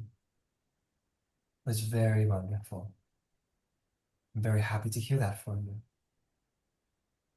And if there was ever anywhere to find faith in the world, and there would be time in the world to find faith, I would say we found it. Come, there is something I wish to show you before we talk of the end of the world and how to prevent it. Perfect. I'd love to see. They bring you into sort of the background, sort of away from the main temple, and to some of the hallways beyond that are filled with beautiful art, paintings, gorgeous paintings. Now, make no mistake, not just any paintings, but paintings you might recognize from books. Whereas in our world, we have Michelangelo, we might have, The Birth of Venus, or we might have Leonardo's The Mona Lisa, we might have famous pieces of arts. Um, Here some of them sit. Paintings you never expected to ever put eyes on in all of your life. You walk through a gallery and you come to a piece of art that would not be terribly far of a stretch to say it would be here in Alexandria, um, similar in fame to sort of a Michelangelo or something of that like.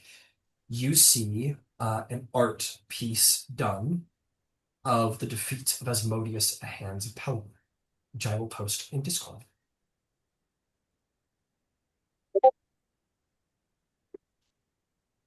Obviously, I didn't paint it, in case you were wondering.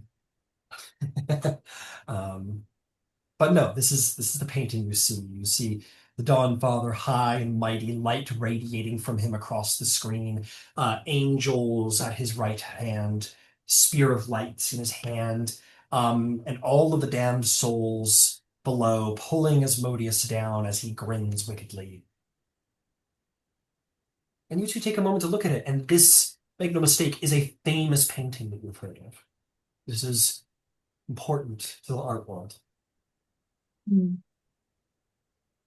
Leah Satra will like um be speechless as she'll have no words for seeing this work of art. And I think she'll even like cry a little bit seeing it. Like it's just so beautiful and like all the devastation that she's recently experienced. This is like a a light at the end of the tunnel kind of moment, I think. Um, you might catch out of the corner of your eye the Arc Soul Weaver kind of enjoying your appreciation of it with a smile, who seems to, despite some appearance of tiredness, a bright and light smile never seems to leave their face. Um, and then they turn to the painting and say, "It's a strange piece, isn't it?" I don't understand why the devil's grinning, but it does inspire hope. If you had to guess, why would you say he's smiling? It is, to be clear, a question that many in our wonderful world have guessed at. But what do you think? I'm not so sure. Um, I like to think it's perhaps because it's the way things are meant to be, that the devil's gone and struck out by the light. Hmm. I don't know why he'd be very happy about that, though.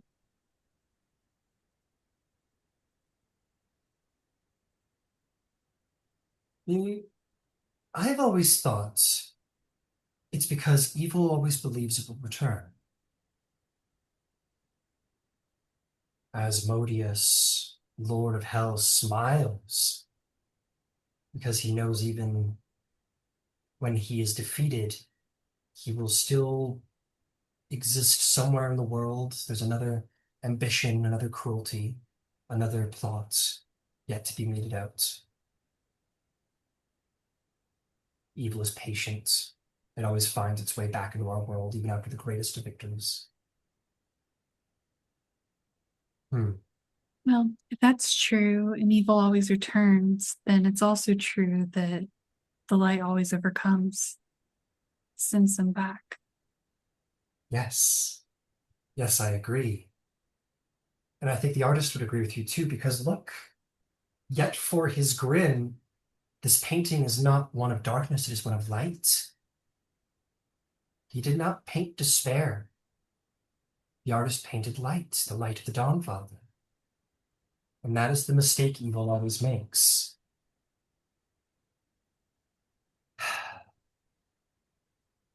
No victory is permanent, that much is true. There's always another plot, and indeed evil does return, there is no getting around that. But so does beauty. Even after a tree or a forest is burnt down, even a long time later, so does beauty return one day. Every generation faces darkness, and they're faced with the same choice. They can let it define their age, or they can transform. Pain becomes music. Loss can become compassion. Catastrophe can inspire courage.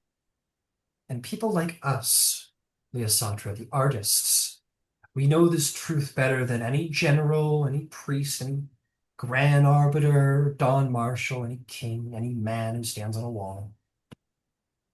And we must, me and you, because it is upon our shoulders to take the ugliest truths of existence, the beings like Asmodeus, and take that truth of darkness, and shape it into something that makes people remember why life matters. And she comes up to you, or excuse me, they come up to you and sort of puts hands on your arms like this and says, with a sort of more compassionate, softer look, "You have seen terrible things, the Asatru Willemite.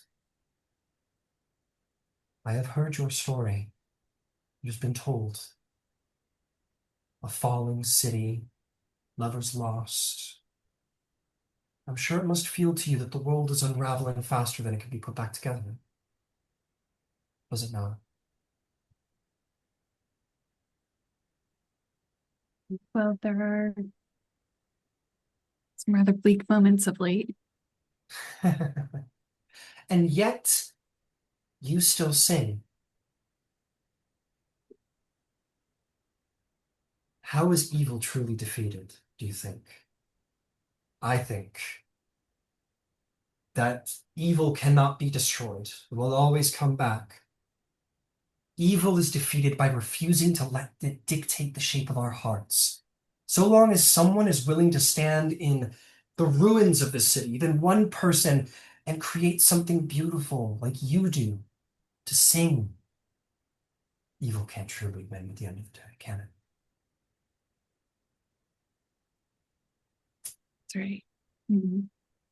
This city needs angels with swords and giants with fists of lightning and riders with arrows and very angry owls and ladies who immolate themselves in arcane fire. Swords, shields, spells, all of these things are very necessary. But before all of that, the world will need hope, and hope needs a voice. So I ask you, Leosatra Bilomite, despite all that you have faced, will you help me keep the darkness at bay and use that voice of yours to remind all those people out there what they're fighting and dying for? Of course. I mean, I, yeah, I'll do whatever I can to help. Excellent. Excellent. Then you must go. Go and give your voice to all who need it, and turn all of this horror and sacrifice of the brave into something worthy of being remembered for all time. And when it gets dark out there, let that arrogant bastard keep smiling as he is cast down. Because in the end, when the songs of this siege are written, me and you will make sure it is not about him, won't we? Yeah. We need to give people something worth, well, we need to help people remember what's worth fighting for. Yes.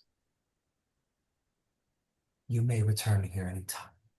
These works are open to you and to your friends if you think they need it, or they want it, or just to be shared. So good luck. Return here often, and let us see if we can't keep these spirits alive. Thank you. I'm, it's been wonderful meeting you. It has been my pleasure too to meet a celebrity. Well, thank you. And the Arc Soul Weaver will move back and through the gallery. Other things to do, other great arts and works to consider, so as to do just what you intend to do. Keep this city believing. And as you leave, presumably, out onto the street, look around, you might begin to start to see people who need your voice. And we will circle to that as well. And when we get back from our break, we're going to do some rolls. We're going to see how well we do at our tasks. Sick. Cool. Awesome. All right, I'll be back.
This is my baby here. Aw, She's kind of scared of storms, so she just wants to be in a lap. knows knows where the important people are. Oh yeah. Yeah, that's right. You have a cat, right? I think I've seen one walking around. Yeah, we've got three. Hmm.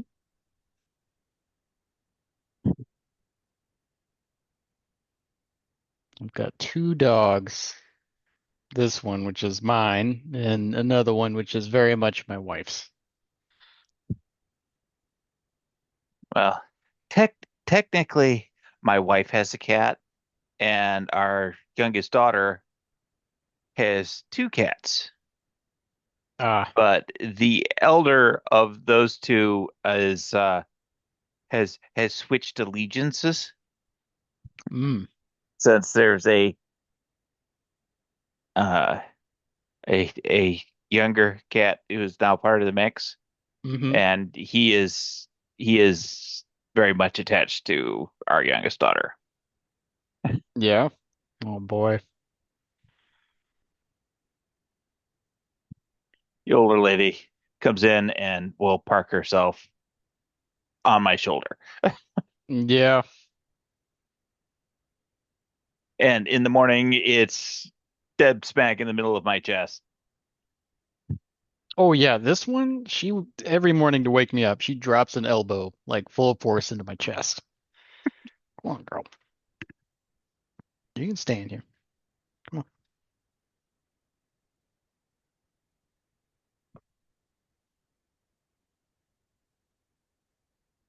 Yeah, she really doesn't like storms. It's weird. She didn't used to. She's kind of developed it.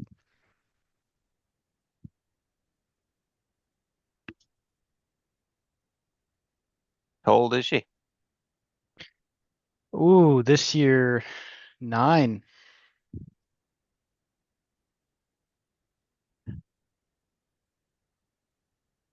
Think we got her, my wife and I got her like right before we got married. So,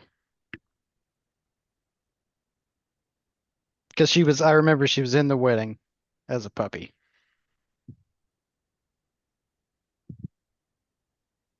which is a very millennial thing to do.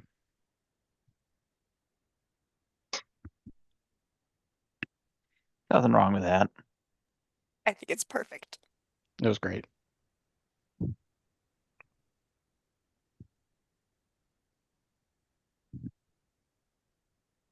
I can't imagine having a dog well enough behaved to have no wedding.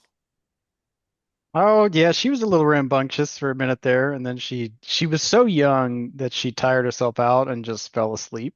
Oh, So she was that's just being held perfect. by one of the bridesmaids, just plopped over. It was That's great. excellent. It was great.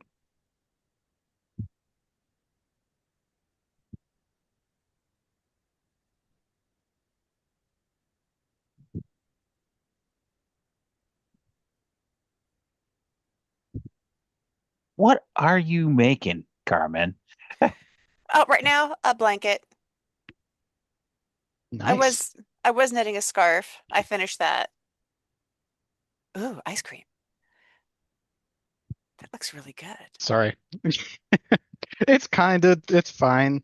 It's Breyer's Carb Smart, so it's like mostly ice cream. I, I eat Halo Top. It's the same. Now that stuff's pretty good. I like Halo Top.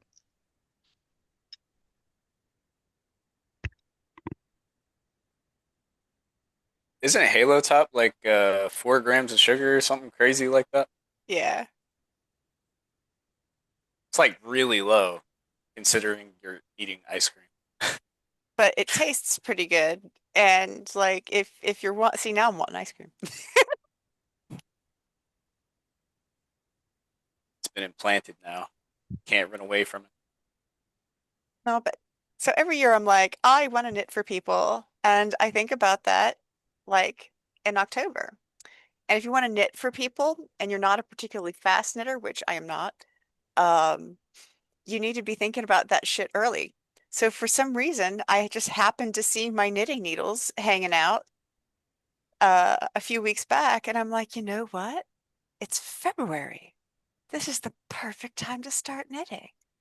Uh, so yeah, I'm knitting Christmas gifts, and weirdly enough, it's just like a little bit of joy in my day. Hell yeah.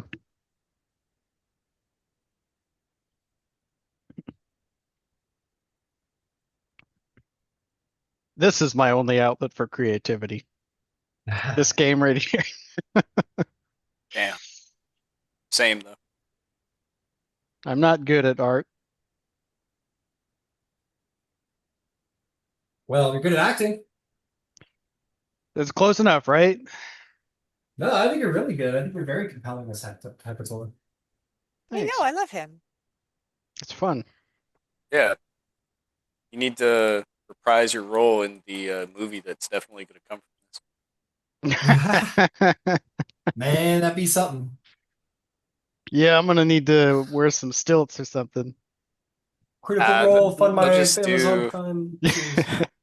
they'll just do that thing they did with Gandalf and the Hobbits. Yeah,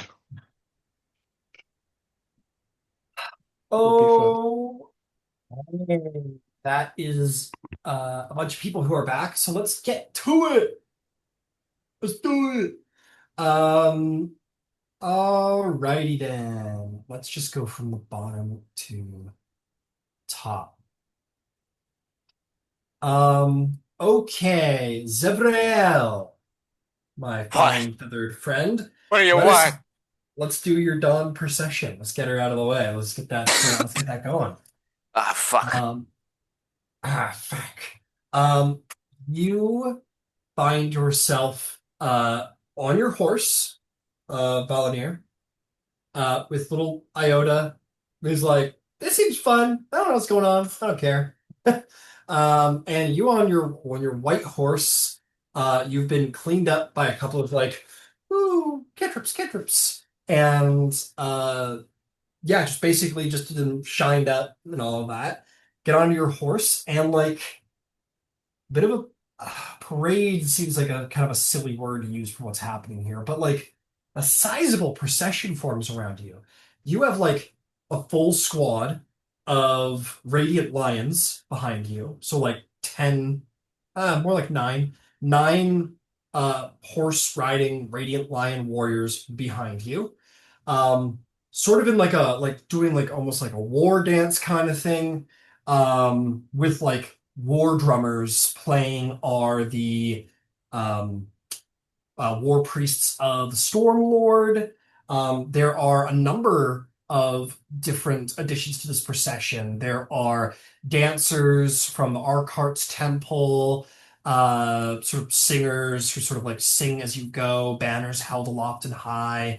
There is a sort of procession of mourning of the Raven Queen's followers, and there is mixed into all of it no shortage of like wounded people. There are men who have like lost arms. People who are like on crutches who have not fully healed from their wounds yet, who, despite all difficulty, um, are here. And maybe double the volume of people in this procession. And at your lead, Zavrael, take to the streets. The procession moves forward. Music, holy music is played. Certain divine magics are put into play to bring about light. People come out of their homes and see the procession go by. Um, you're certainly going to have advantage because when you got a whole fucking procession providing you the help action. Please make me a performance check to be glorious before them. All right. Yeah, and I just want to highlight, he's as Yeah. he's, you know, kind of I don't know if trot is the right word, but as the Yeah. procession is moving along, uh, I think he'll just have a slight smile on his face, as if everything's going to be all right. you know. Now it might Absolutely. take a long time to get there. That's not conveyed, but Yeah. before it's all over, it'll be all right. Fair enough. Oh, thank God for advantage. A 10. At advantage? Yeah. I rolled A a 10. 2 for a total of 4, and then uh 8 for a total of 10. You're supposed to roll better than that. I don't have It's fine. proficiency. Oh man. Well, hey, Mr. Glory, something to consider maybe. But that's for down the line. It's all right. You're kind of here to like. I mean, you're not here to like shake babies and kiss hands. It's not really why you think the Dawn Father sent you down to Earth. But nonetheless, here you are. Um, and but nonetheless, you ride forth, and some of it is like just your presence. It doesn't require much on your behalf. You just kind of ride and smile, and some people come up to your horse and like say like, "Oh, bless me in the light of the dawn, Father, please, bless me for I fear the battle ahead." And um, what would you say? What's your blessing to this soldier? Um, is he injured or He's is he just just tired. yeah? He's a guardsman. He's tired. Okay. Um,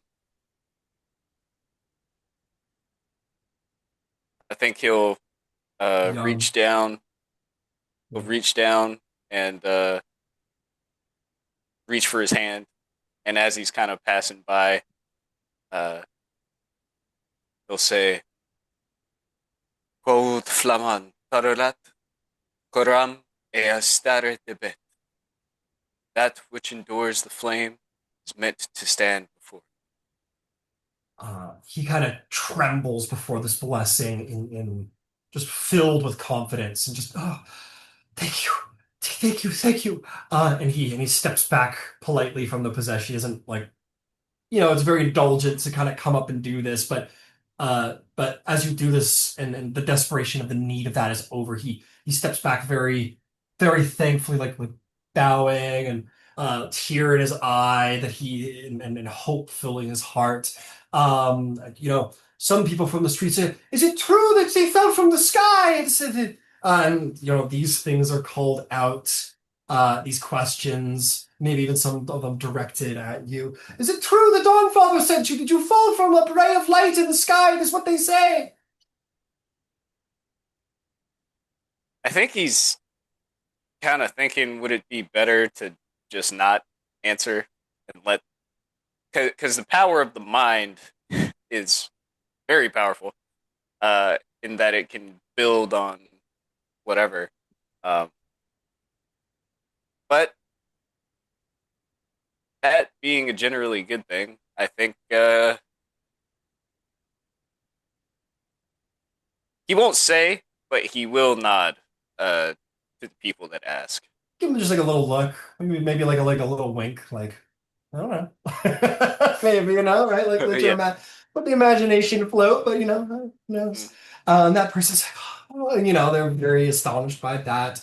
Um, some other sort of maybe like a very scared, tired young woman comes up and sort of says quietly, needily to you, says, "My brother died on the wall yesterday. Is he with the gods?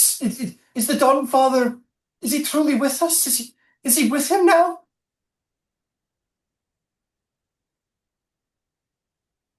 He is with all who stand in the light. And she bows and thanks you for that and returns to the side, sort of holding a small, very small, like not a true holy, it's a true holy symbol, but something very small, very meager for someone with not a lot of money. Yeah. Um, uh, and just from the crowd, you hear one person say, "Are we actually going to survive this? Will we live?"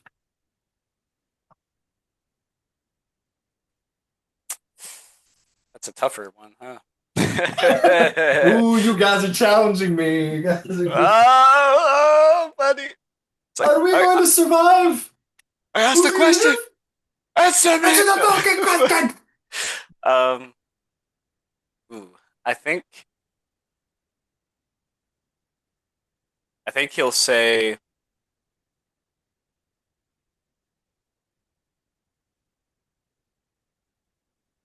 "The defenders of this city and myself will do everything we can to keep each and every one of you alive."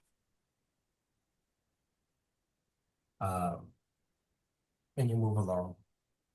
I think quite fittingly for your 10 persuasion or performance, you are inspiring. You go through and you fill people with hope. And where it is true, you answer truthfully, but you do not lie to them. And in your inability to lie to them about what could be, perhaps some possibility is lost, but you will not lie. And there is honor in that. And you make your way through the city. All of you, in turn, will see this procession, this glorious procession of a multi-religious coming together behind a divinely sent angel warrior. So each of you will see this procession in your own time come through the various districts of the outer and middle districts. Um, and in the end, Zevrael, you're probably very tired in the end, but the crowds gather greatly. They watch you all go by, and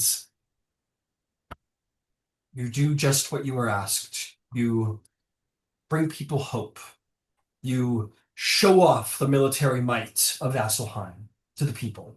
You show off the unity and pride, and you show off yourself, a symbol of divine intervention and a symbol of hope these days. And your Yeah. religion grows. I hope the fact that I didn't, you know, try to appear larger than life, you know, um, at least in what I was saying. I hope that that didn't discourage some. Um, There's always a trade-off to everything, especially when it comes to theatricality. You know, something may be lost in humility, whereas a grandiose sort of personality might gain, a wider, high charisma might gain. But some might feel, who knows, might feel a little um, that sort of larger than life persona is a bit insincere, mm, possibly. And it's a give and a take, and the dice have spoken. Your leadership of the procession is a 10, which is a success. Definitely measures success in a lot of cases. But it was a success, and morale certainly rises in the city. This was useful. awesome. Well done. Take inspiration. Thank you. Moving right along here to our next task. Um, Redmond, picking on you, my friend. Um, Omadua brings you to the wall and says, "You are right. You are not a mage. You are not a druid. You are a warrior, and your power is rage. You said so yourself.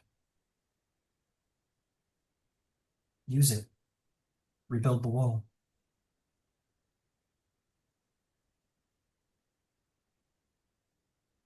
Hmm. I think they would stand there like a little confused. I think because this is a little bit of a big ask for them, not because of the task, but simply because, Red has always viewed, again, their rage as something to be used as a necessity, if I must, I must. And obviously this task is something that needs to be done, but I think it's they've never just been called upon, especially like not in battle, to tap into that. So I'm going to tell you what. Playing into that as you feel a little uncomfortable doing this in the moment. Mhm.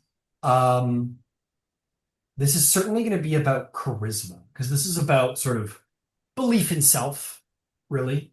That's what the charisma scores for, is about confidence.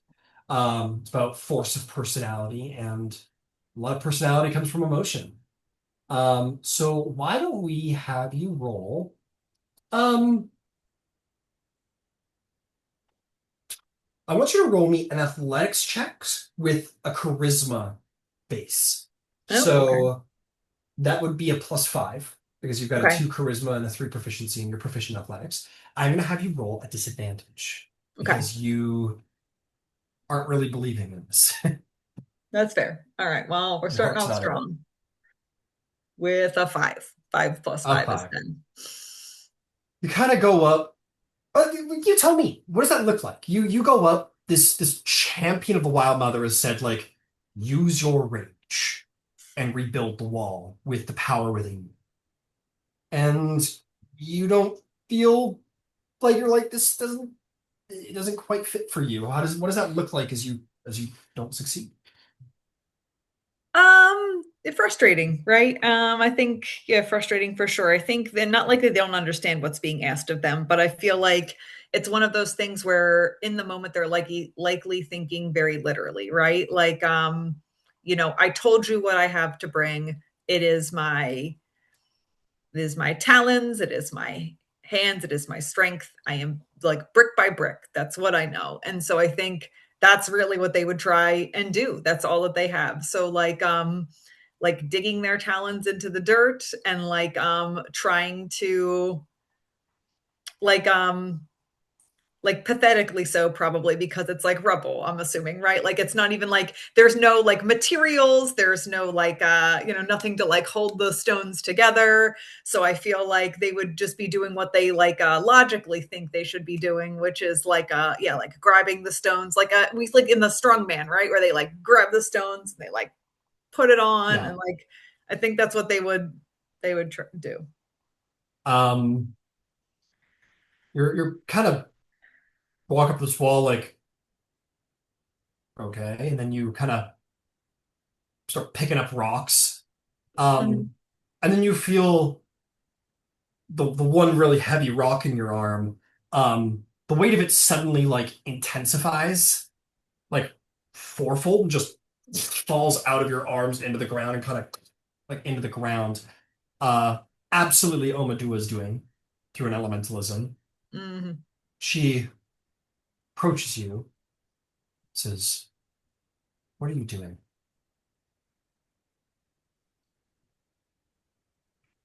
I told you what I would do.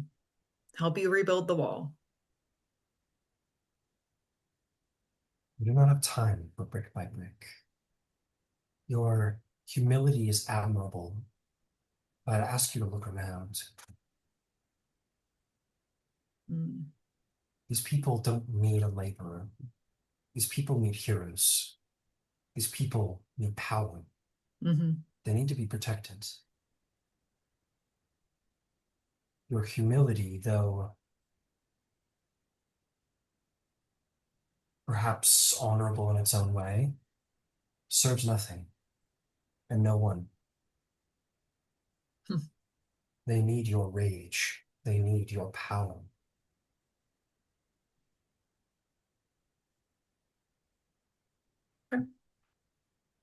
Um, I think in that moment, Red would let that all sink in, and they would like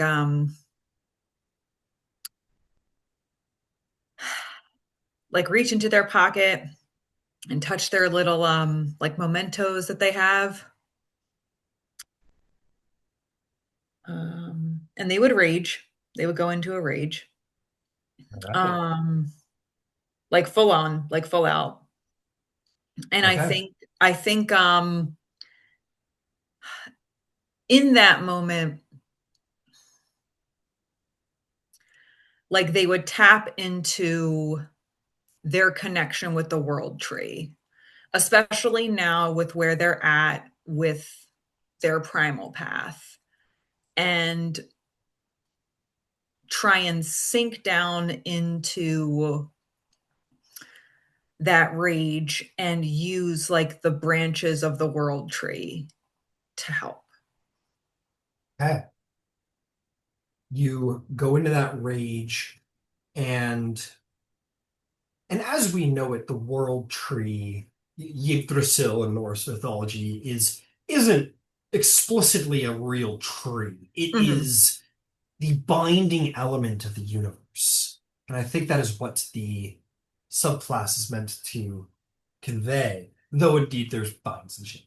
Um, you press your emotions into the earth as you've done before, and you access the world tree as you plant. And you find certainly what you mean to grasp onto through the earth, but almost as a metaphor for your rage. And you look down into the pit of your stomach to find the fuel of your rage that turns your emotion from something that makes you angry to something that changes the world. What is that rage, that well of anger that lets you transform the very elements around you?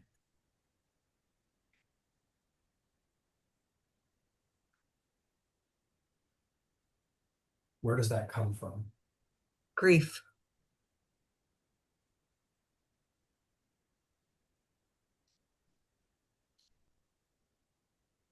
A memory of home comes over, and then so too does the dream last night of a city crashing into your home with impervious force, and all things sundered in fire and stone. And down below your feet, you find roots, you find stone, and you find heat. And you pull from the earth. Which of these three things? The bones of the earth, the fire down below, or the roots of trees you may find nearby? Ooh.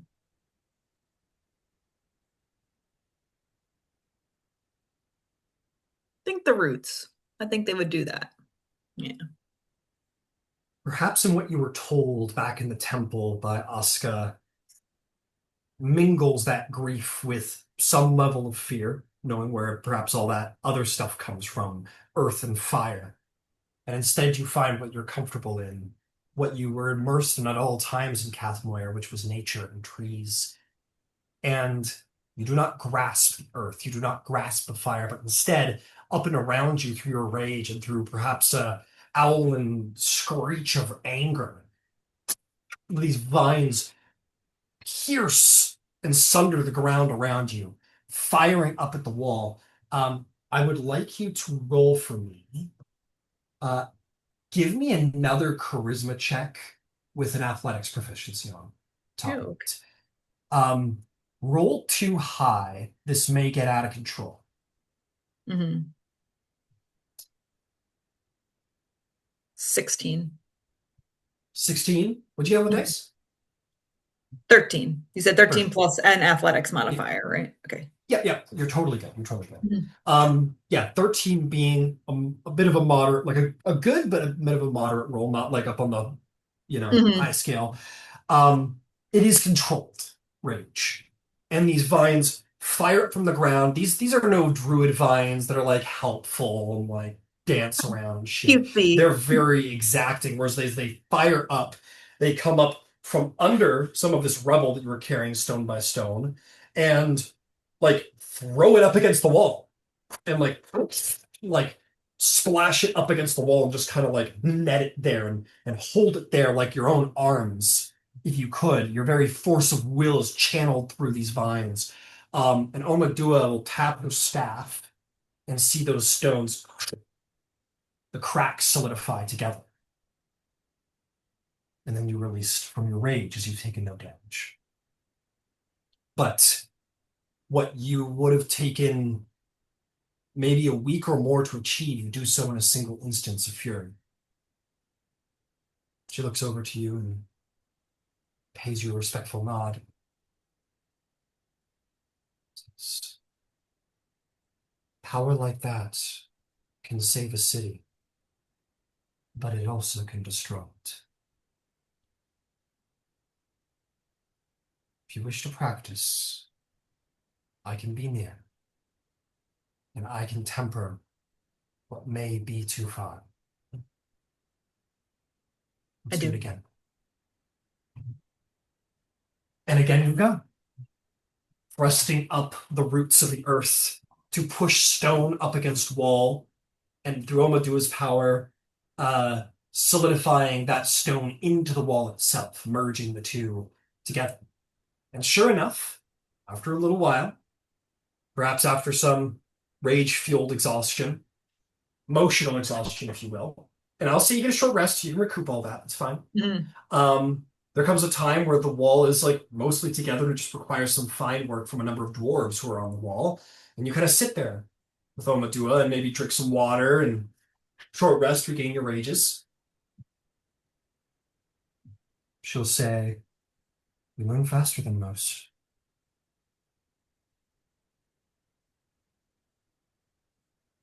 Though yours, I've always been a good listener. I feel like that's where I anchor myself most, is trying to be helpful. I'm glad I could be helpful. very. And that is a good place to anchor yourself. Unfortunately, our enemies will not let us be the people we want to be sometimes. Hmm. I did not want to be this woman of darkness and void of emotion. But the enemies I chase dictate it must be so. Just as perhaps you might wish to be more calmed and eased of hearts, your enemies will call upon you to express every rage you scare and fear. I This see is the that now. price we pay. I see that now. Well, thank you for trusting me in this trial. Thank you. Uh, and we will move right along. I take an inspiration, Red. Learning something about your digging deep, finding out something about yourself, literally digging deep. Tiger. Um, Tiger. Incredible. Hector. Um, the situation has been explained to Oscar. She, of course, agrees. She says, "Well, I can't get out of the city. Might as well make sure it stands so I can walk out one day. Maybe. Let's see if we can't get a kid all bound up, Hector?" Eh, aye. You once told me everything happens for a reason, and our being here, I don't think is by accident. Can't imagine it is. Well, let's get to it then.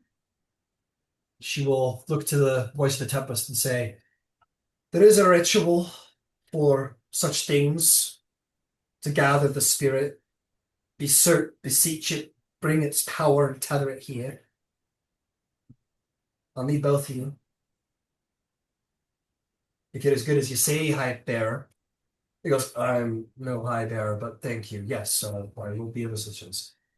Um, and essentially, this is maybe a little fun for Hecator, because it sounds like you have kind of an interest in like the druidic, in your mother's own skills and connection with Akire.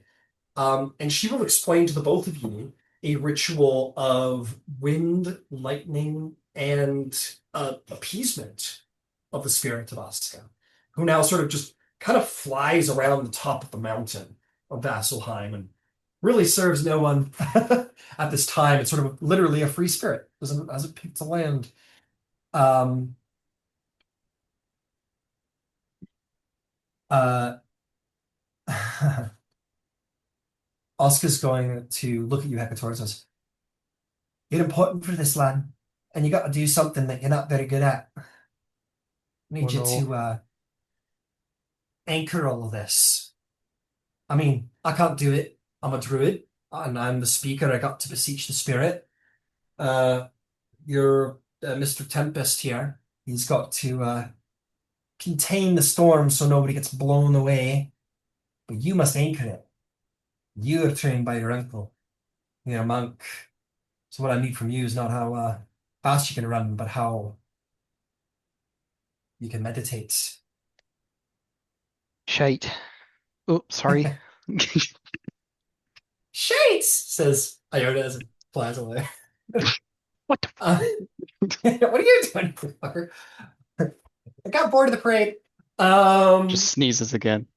I think that's very funny that you sneeze when you look in the eye at it. Um, says, well, you're just gonna have to figure it out, lad. Find your peace, not that you've ever had any of it. Um, right. Okay.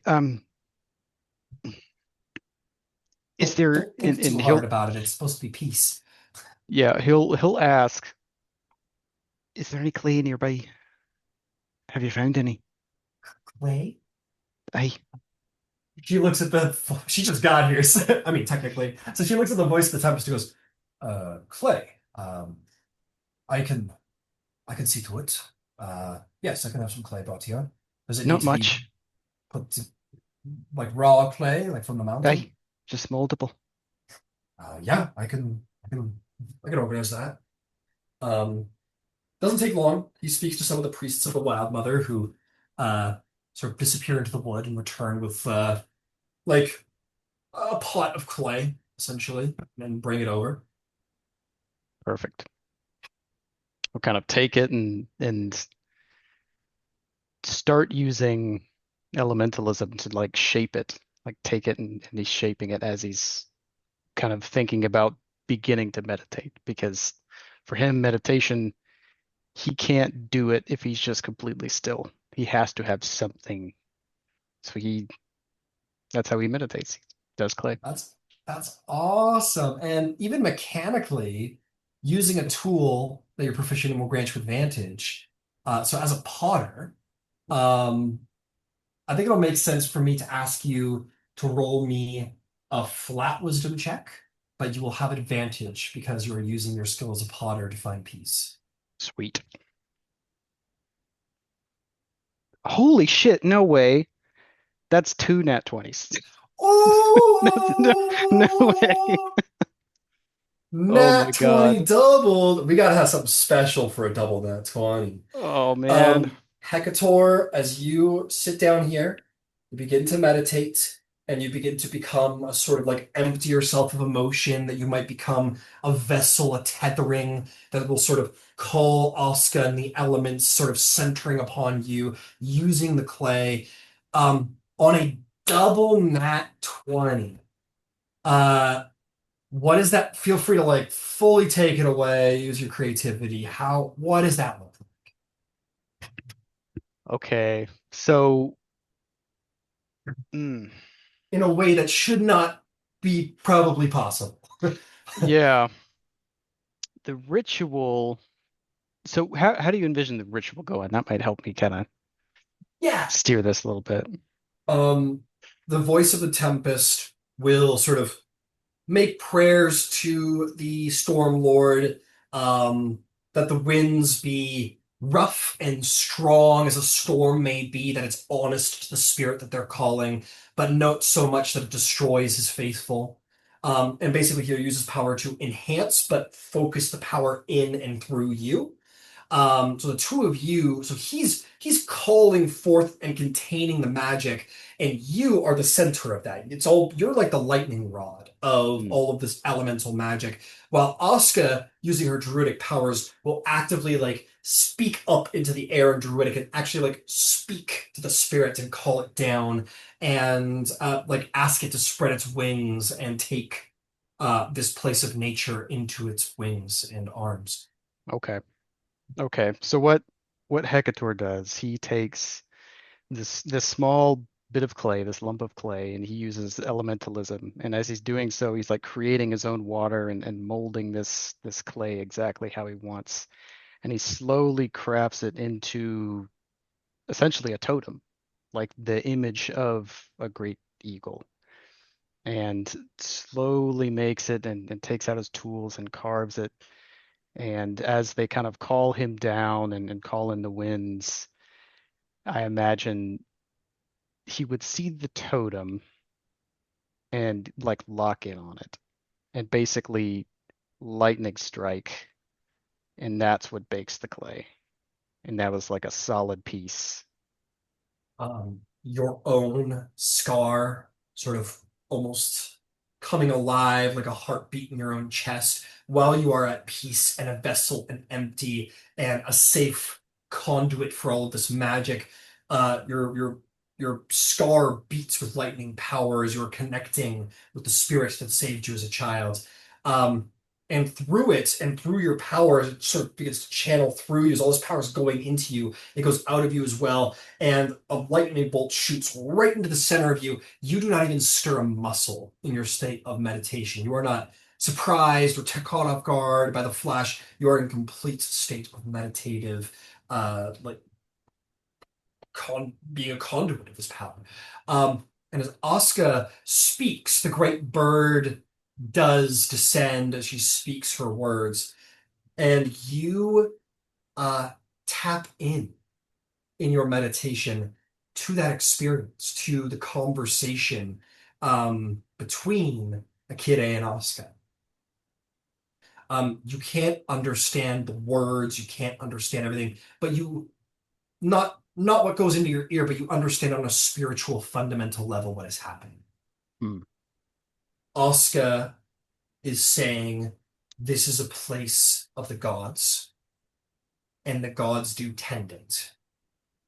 But even the gods need the aid of such mighty spirits.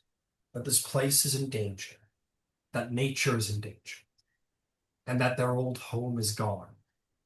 And though it grieves them, nature does not care. Nature destroys and it grows. It lives and it dies. Just as both of them died with Kath Moira, they both came back alive here. And it is here that they are needed. And for probably the first time, in a very conscious, communicative way, you understand Akira, who says, this is what you haven't understood, Oscar.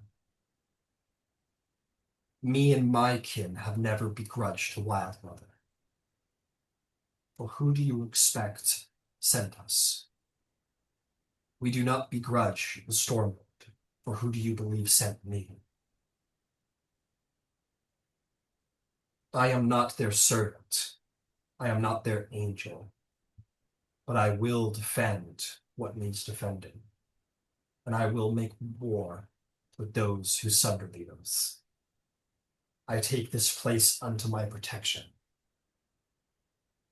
and I would bid you stay, faithful as you have done all your life. And Oscar will say, I bound myself to you when I became a druid, and I will not relinquish that connection, for we are one, and I am under your power and your protection. And Oscar says, and as am I. And or Akire says that. And Akire, as you sort of feel it coming to completion, all that wind and storm sort of in a moment vanishes. You open your eyes, and all of the green seems to become just a little bit extra green. And the sounds of birds slowly begin to return at the edge of the wood, at the edge of hearing. You see the great spirit, Akire, looking down on you.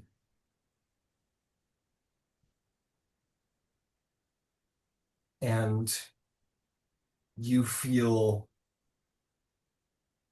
um Hector will bow. They'll just straight up. bow. Akire's gotten to be used to this being revered a little bit. Um, but says, you have grown in strength, little one. I will fight with you. when the time is right.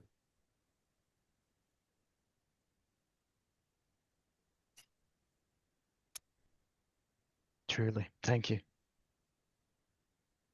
All of this is on a more psychic level. All of Hmm. these words that have been shared. The bird's great size does diminish. Not their power, but their size. For the nature within Vasselheim itself is very contained, and it is weakened. And Oscar's power is related to their domain that they protect. And so Oscar's gargantuan size does shrink some, but is still a giant. Would still be like in the huge category. And the great bird just sort of fades into the wind. Not gone, just tending, and ever present, and ever able to take form when needed again. Or the mood strikes them. And your little Akire remains with you, ever at your side, and the ritual's complete. And the grove feels, in a way you haven't felt since Kath Moira, it feels guarded, and it feels enriched. I think you'll turn to the voice of the Tempest. Think it's done. I I think so. I looking at the whole scene with some level of astonishment says, there's much to learn that faith doesn't teach about the world. You are uh, you are both magnificent. The city owes you both thanks. We owe you much as well. And I think I could learn a lot. For all you've endured, uh, Hector, you still remain unhardened by despair. At least it seems to me. And the Storm Lord respects those who endure the storms instead of hiding behind walls from it. I respect that you have confronted your challenges, and he does too. In the days to come, I would wish if you would continue in my service. If you would wish it. I think I will. To look to his mother, and just kind of Oh, mutter under his breath. Follow your heart. she gives you a very, very proud smile. Oh no. And I remain here, as is my place, to be near Gire. Well, never thought I'd be working for the Wild Mother, but get the sense it's kind of not really a choice in the city. Hmm. I think there are worse ones to be under servitude too. Oh, aye. You're there's some openings outside the wall, but they don't sound very inviting. Don't imagine they'd free me from my common. Hmm. Likely not. And she just brings you in, gives you a big hug. Yeah, return it. You may take inspiration as well. Well done. Uh, okay. Ganbatar. I'm gonna hit up you next, my friend. Um, so you're carrying orders, making your way around. So far, you have probably delivered, giving your recent check, you've delivered a message of ration lines instead of going to some kind of like quartermastery sort of like management system directly to the warehouses where the food is actually stored. That probably expedites things rather quickly.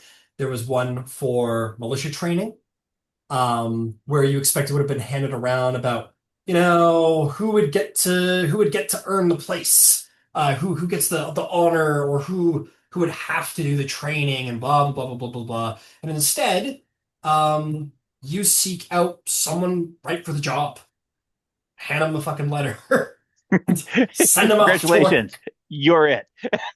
Goes, but I, what do you, and you ride off. And now someone's going to train the militia, which would have maybe taken a couple hours longer without you. And then there's one other thing that I think is probably interesting. Gambatar, you had issued an interest in gaining some relatively simple supplies for the place. Um, and you find yourself at like the quartermaster office. You're like, okay, this one's got to go to the quartermasters. You're going to hand it to them, uh, and you make a request. Um, and they're like, I mean, you're the honor guard of the Great Khan. I'll see what I can do. Okay, I'll write down a request. And she writes down a request and puts it on a stack of papers that look annoyingly high. Just want some fucking buckets. A couple dudes. You kind of walk out a little like how do I streamline this one? Maybe an insight check if you'd like. See if you can Sure. get this to help you out.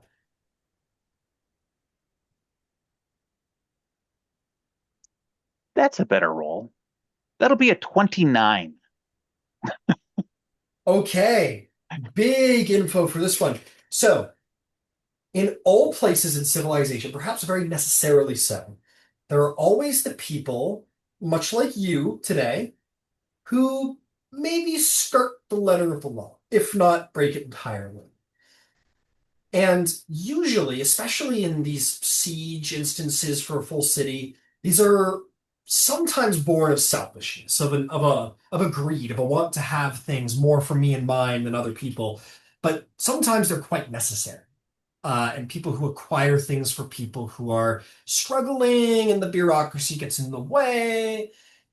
And I mean, you recognize that for your own purposes of kind of getting the job done and getting things that you might need, it might be better to go around the quartermasters. It might be better to seek out those people of maybe a bit of gray moral flexibility in the siege, who are maybe, looking out for themselves, but also making sure the right people get the right things. A little kind of early Don Corleone, a little bit, a little, we're a bad guy, but we're helping out our people who are not doing so well. And being a rogue, you have access to thieves' cant, I believe, yes? I do. So with all this information in tow, Gambatar, you go out looking for those troublemakers who have the ability to get their hands on things a little bit. And we're gonna make someone up because I didn't expect you to roll that. You are going to run into this nobody, somebody who doesn't look to be of great consequence. And by the way, he uses Eve Camp with like hand signals and whatnot. It looks like he's very recently picked up on the basics, and there's a very like modest, I won't call it a guild, but a modest like, shall we call it an acquisition group that has begun. And recognizing some of the little hand symbols across the way, and maybe some strange words out of place in conversation, you recognize the thieves' camp. And if you wish, you can have a conversation with these fellows and see if you can get access to what they've got. I absolutely will. Okay, you go down this alley and you find these three guys who are, one of them is missing an arm, like he's probably not on duty anymore. There's two other guys who are like young. They're like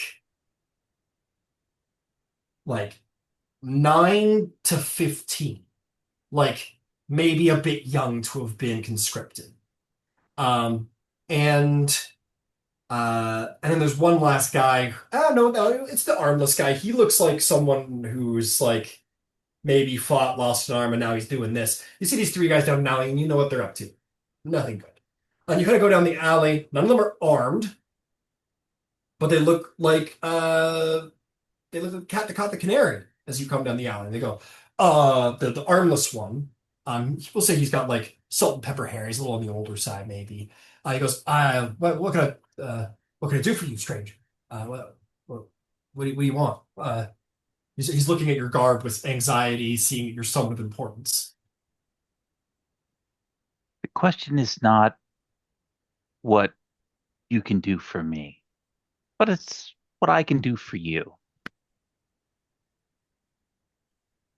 Uh, okay, okay. I'm sure I don't know what you're talking about, but You look like a enterprising gentleman with a growing concern.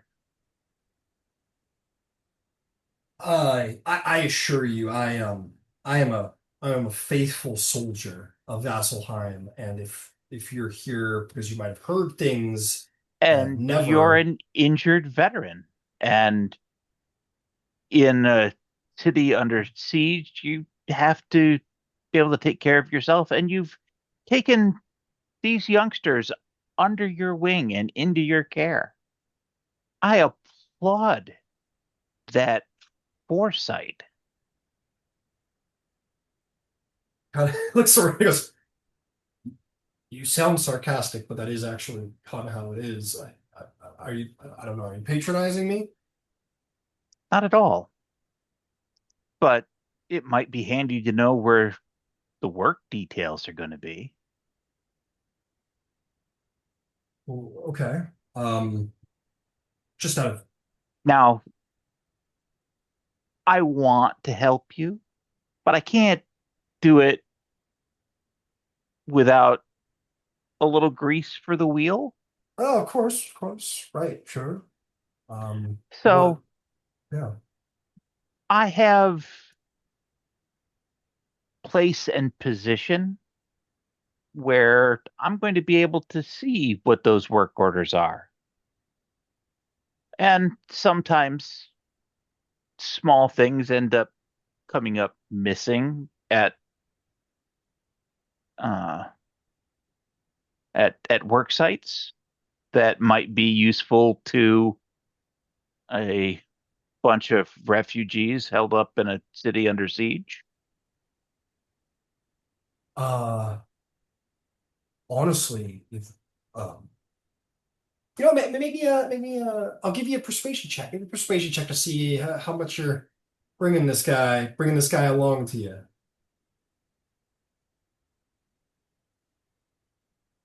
Uh, 13 and 4 is 17. Nice. He seems to kind of like be willing to like meet you halfway here. You're taking the risk a little bit. Um, he'll say, uh, I mean, I don't know about work orders, and you get the sense that like this guy is a soldier. He's no criminal mastermind. You're like, oh, work orders, and he's like, right, like that's helpful. And he knows you're bringing it up because it's helpful. He just doesn't know how it's helpful yet. You know, to the sense this guy's of a tremendous intelligence. But he does say, honestly, work orders are great, but um, some extra food for some of them. Where there are official work orders, there's often rations delivered if you know when to be there. Oh yeah. Oh okay. Oh And there right. may be tools and materials that are occasionally left unattended. Okay. I want to be very clear. I'm like, you're absolutely right. I'm trying to help out these guys and some other people in my neighborhood. I'm not trying to like harm the I city in any way. I understand. We all have to live together. These are trying times. Right. Under Right. normal circumstances, were you completely hale and healthy, this would be beyond the pale. Right. Yes. Right. So what do you what do you need? Well, I might have a small list of things. Uh yeah, I could read if you have a list. I mean, let me see what you Oh, need. absolutely. And it's Um, relatively small stuff, you okay. know. Yeah, and he takes it and he's like this is absolutely up his alley. He's like, yeah, I got a bunch of kids. He's like, yeah, go round up the kids, find all of this shit that's lost in like been cast aside in some back alley, whatever garbage, and like absolutely sends his little minions out to go collect some stuff or basically scavenger hunt around the city for these things. He goes, yeah, no, you've absolutely got a deal. I have some young but strong lads who can come help out, and yeah, I could get this stuff to you probably today, like easily today. I'll have an opportunity to put my eyes on the tasking roster for tomorrow, and it's probably, good for the week. Uh, Come by uh, the site that we placed in the evening, and I'll get you the places to be Okay. so you can get your people fed. Thank you, thank you. And he puts out his left hand. This is what he has to shake your hand, and says, "Christopher Shelley. It's my name, Sergeant. Well, formerly Sergeant Christopher Shelley. Thank you very much. I thank you. Um, and I'll make a Ganbatar. handout for this guy. Oh, this Cavatar. Again, thank you very much. Yes, it'll all be done. It'll all be done. And he moves with an earnestness to get all this stuff done. He sees an opportunity to take it. I'll surely make a handout for Christopher, Sergeant Christopher Shalley, but for the time being, we know he exists. Well done, Gambatar. And in that, your bag is empty. You have secured a contact of people who can kind of go out and acquire things around the bureaucracy. And as you find your way back to he's just kind of like sitting in one of these like cells because it's a retrofitted brig on like a cot, which is like kind of turned into his little room. The door's open, whatever. Just taking a break or considering something. You go over to the Great Khan. He goes, Damatar, you're fast as I expected you would be. Uh, People get out of the way when they hear a horse charging down the street, and that helps. Well, why don't you tell me what I don't see the city much from inside this room. What did you how'd you get a sense of the city? What did you see? Tell me about it. The people are worried, as you would expect. Uh, but there is there is hope. Uh, and that's tightly tied to faith. Um, our success at forcing this from an assault to a siege has stabilized morale. Um, they're unsure of what the future brings. The the injured and those caring for them are under a great deal of strain. Uh,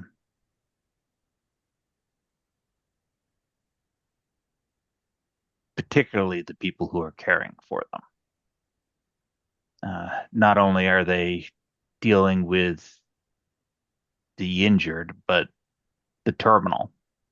In some cases, that has additional need, which is a burden on them.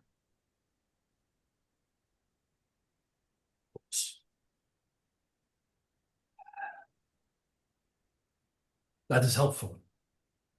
That is very helpful. Did you manage to expedite the messages as requested? I have indeed. Excellent. Well, you have proven yourself capable of what I already knew. You you see with your eyes. You don't just look. So, with that, I want you close in case danger arrives, of course. But in the meantime, I'm assigning you as my intelligence officer within the city. Yes, sir. Please be about the city. Indeed, morale is important, but anything, and I mean anything, you think could be of use to me, helpful for me to understand the siege, whether within our ranks or theirs, let me know. I will, my con. Thank you, my friend. And he will kind of take your arm in a way of respect between warriors. And he says, and I do think of you as my friend. I will need you in the time to come more than anyone else in this room. You should hang a blanket over the door and Huh. get yourself some rest. No rest for the wicked, isn't that what they say? You are not so wicked that you do not deserve rest, my con. Deserve and what is are two different things. And I assure you, to our enemies, I will seem most wicked. But I appreciate your consent. Do not. And I remain sharp and eager.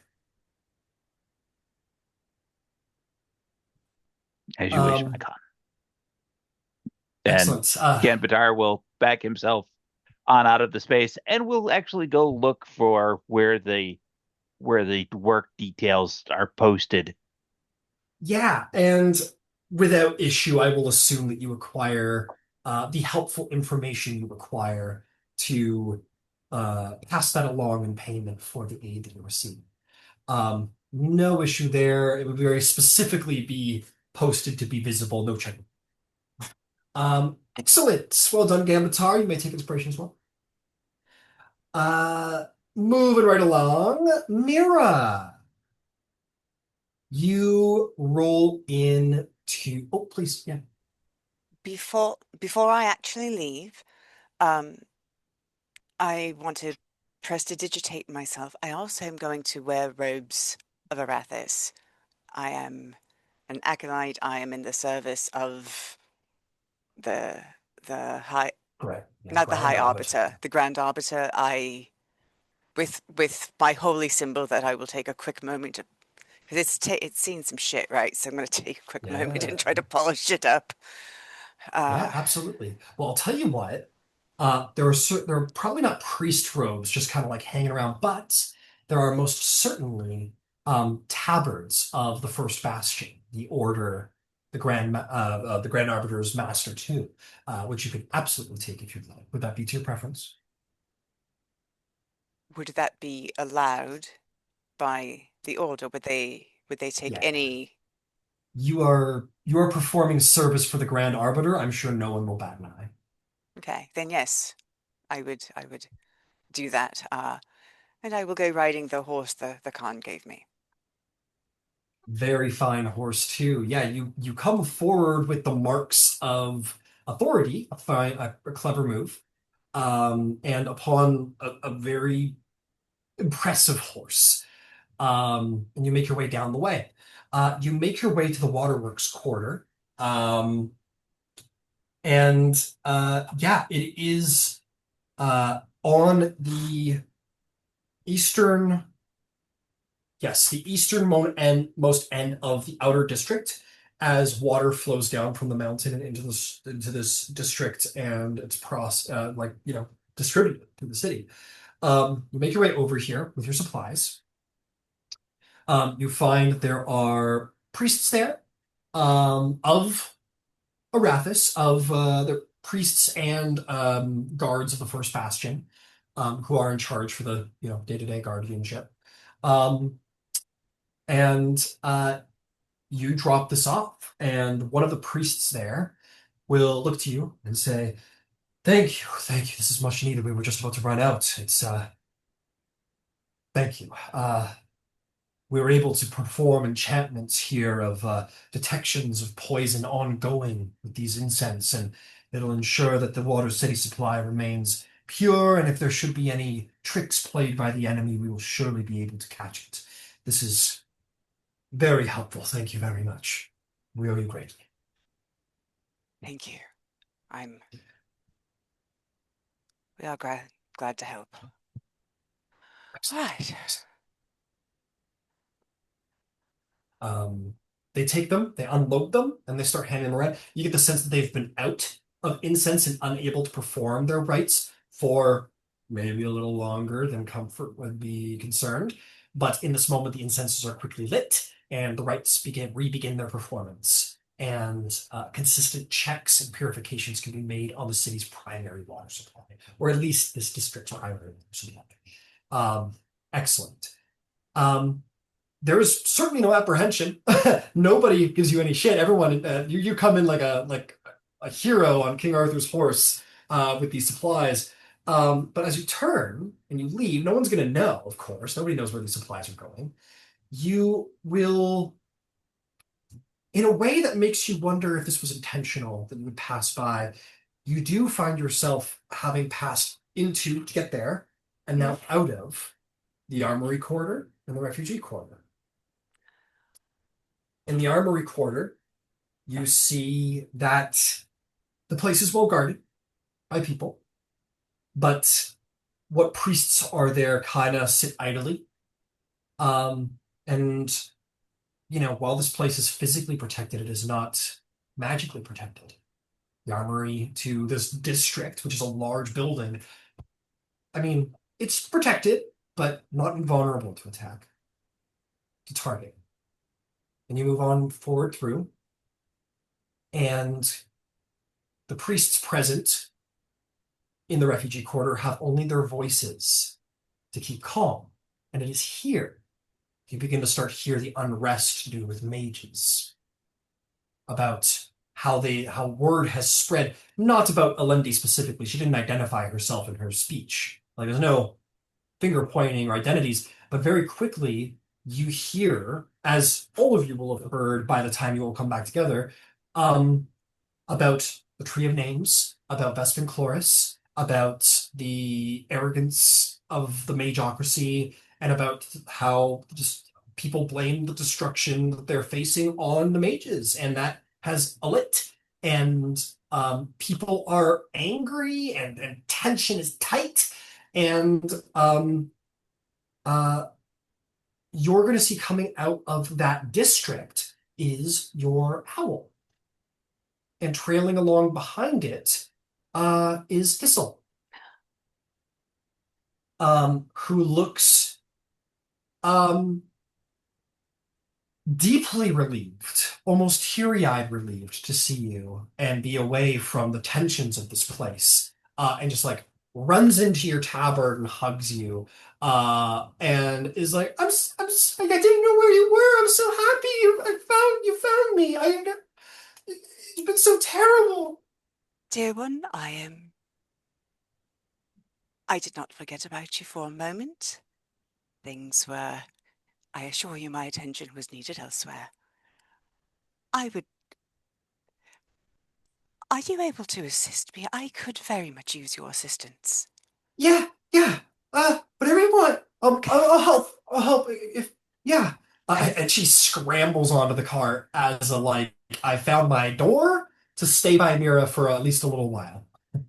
And she scrambles onto the cart to be of assistance. Um, yeah.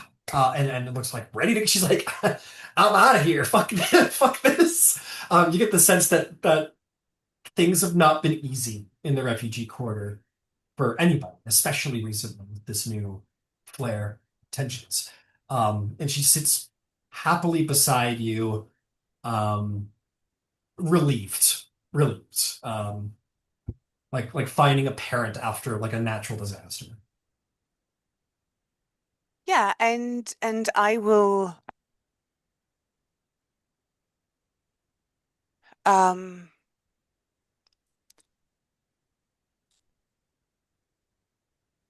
say I very much want to hear everything that you have to say. And there are just a few more tasks I have. if you would like to join me while we could talk on the way, Yeah, and you can I can just help. I can help. I know. I remember. I know some cantrips. I know like one or two first level spells that could be helpful, and sweetheart, however I can help. you are helpful because of what you know, not because of what spells you cast. You're helpful because you're you. Okay. Come on now. Okay. And the Uh, next place that I would like to stop is the Temple of Moradin. to Morden. Yeah, you make your way over. Definitely taking a slight detour. But that is quite all right. You've performed your duties well. Let me tell you a little bit about the Temple of Moradin, baby. I love Moradin. I think Moradin's fun. I'm becoming a huge. I think my next character will be a dwarf because Yeah! I fucking love Moradin. Just signed your death warrant right there. I You're done. know. I know. No, well, no, because I You don't Bye-bye. get quite smoked. listen. Listen, we fought too hard for me to keep Lumira, for it to be just like, you know what? Fuck Arathis. No, it's Godfather, all is that good. you? Oh fuck! No! Is that a bat? Is that a plane? No, it's the pit fiends that Braille was talking about. Oh Okay. shit. Not actually. Not actually. Sorry, I'm just heading on over there to the wonderful temple. Come on, you dwarfy motherfucker. Where's Next the temple? combat, Ryan is just gonna say, "All right, Mira, roll initiative." Then we're gonna be like, "Do you want us to roll too?" Right? No, no, just Mira. Nah, you're good. No, you guys are safe. You guys are good. You guys just kind of peace out a little bit. You like fade like that Homer gif where he like fades into the bush. It's Yeah, you guys are good. Don't ask questions. You're are just we not there. there or not, Ryan? No, you're not, and you won't know until it's too late. Anyway, uh, anyway, Mira, you make your way to the Mineral District, and it's not hard to ask for directions. These are the biggest temples. You're like, where's Mordin's? And they're like, you find some dwarf. You're like, what? Just because I'm a dwarf? I know where the temple of yeah, it's 2 blocks that way. You take a right. Um, and it sends you over to Ember Deep Hall. Um, there is no shortage of people here who require the faith of the god of clan and family and loyalty to get them through these hard times. Uh, Part temple, part fortress, part foundry. It is a squat, broad structure, not unlike dwarves themselves. Dark stone reinforces the iron bands of this building. It is not a barrel. Don't get the wrong idea. Massive chimneys rise from the roofs and constantly vent smoke and spark. And the sound of hammer or anvil never stops as you begin to approach, perhaps almost like a beckoning. As you make your way down the street, you begin to hear the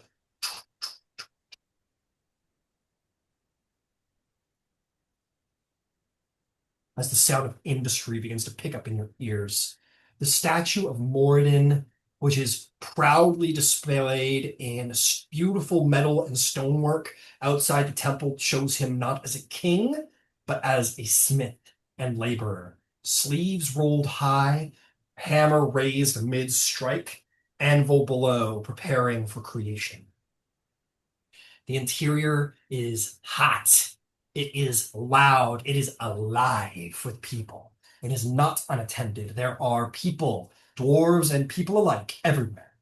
The main worship space is a massive forge hall. The altar is built directly into working anvils. Prayers are spoken between hammer blow. You expect the point of praying to Moradin while not working upon one of these anvils seems a little convoluted. Offerings are crafted and they are not burnt. And deep halls beneath the temple house what sounds like industry beyond simple arms craft. You look down in past sort of the grates in the floor below or the bridges that lead you into the hall to see Great works of craft being done, siege engine, experimental fortifications, repair crews working away at ballistae. Um, Vasselheim's anticipation for disaster may have been the foundry of the Allhammer itself. And within, you find the forge masters, the priests. You do not at this time see anyone who might be of the prominence that might be considered the High Bearer. I think I might have a guess who you're looking for then. Right. As soon as she goes in and she looks Mhm. around and she's caught by, because her mother was a bridge builder and though she's not a mason, though she couldn't do this, Mira has an appreciation of craft. She stops and she pulls out her book and just says, "This'll bend over quick," and jots out on using her back as a thing and jots out something real quick and says, "Skethisi, take this. Um, take this to Woo! Hector." Woo! The And the owl's not. note says, "Hector, please give Kethisi the spell glass, or bring the spell glass, please." To the temple of or bring the spell. You know what? She just says, "Bring the spell glass to the temple of Moradin." All right, and Kethasi is out, and will begin to go track down Hector. It will not be difficult. Is there anything else you'd wish to do here? Um, she's going to speak to. She's going to look for Stoneaxe if he's around. Make a little perception check.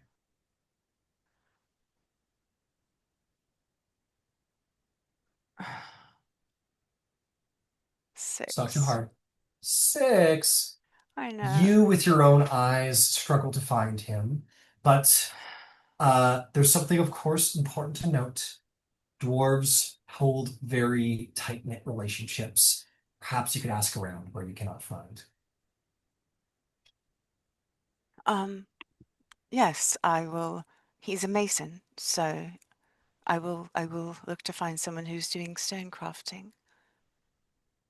You indeed find down below there are people working on stonework. It looks like they are uh, what are they doing? They're doing a little stonework down. Oh, okay, yeah. The siege engines do require masons, so people to sort of work stone to create counterweights, for example. And amongst them, I mean, maybe it sounds a little bad, but sometimes dwarves are a little hard to tell apart, especially when they're like fully goggled and in the shits. You're like, I feel so bad, but I don't know which one. But you do see one that looks to be a bit like a foreman, if you will, of that particular engine. You can sort of call down to him if you want. Oh man, I don't. Honestly, I don't dare disturb him while he's working. They are so serious about their craft. I will. This is also a Uh, temple, though. It's their job to bring people in, teach them a ward, and so on. This is definitely the place to interact with people. It's not a I private place. I will then go. I will go to the foreman and ask him if Stoneaxe is here and if he's available.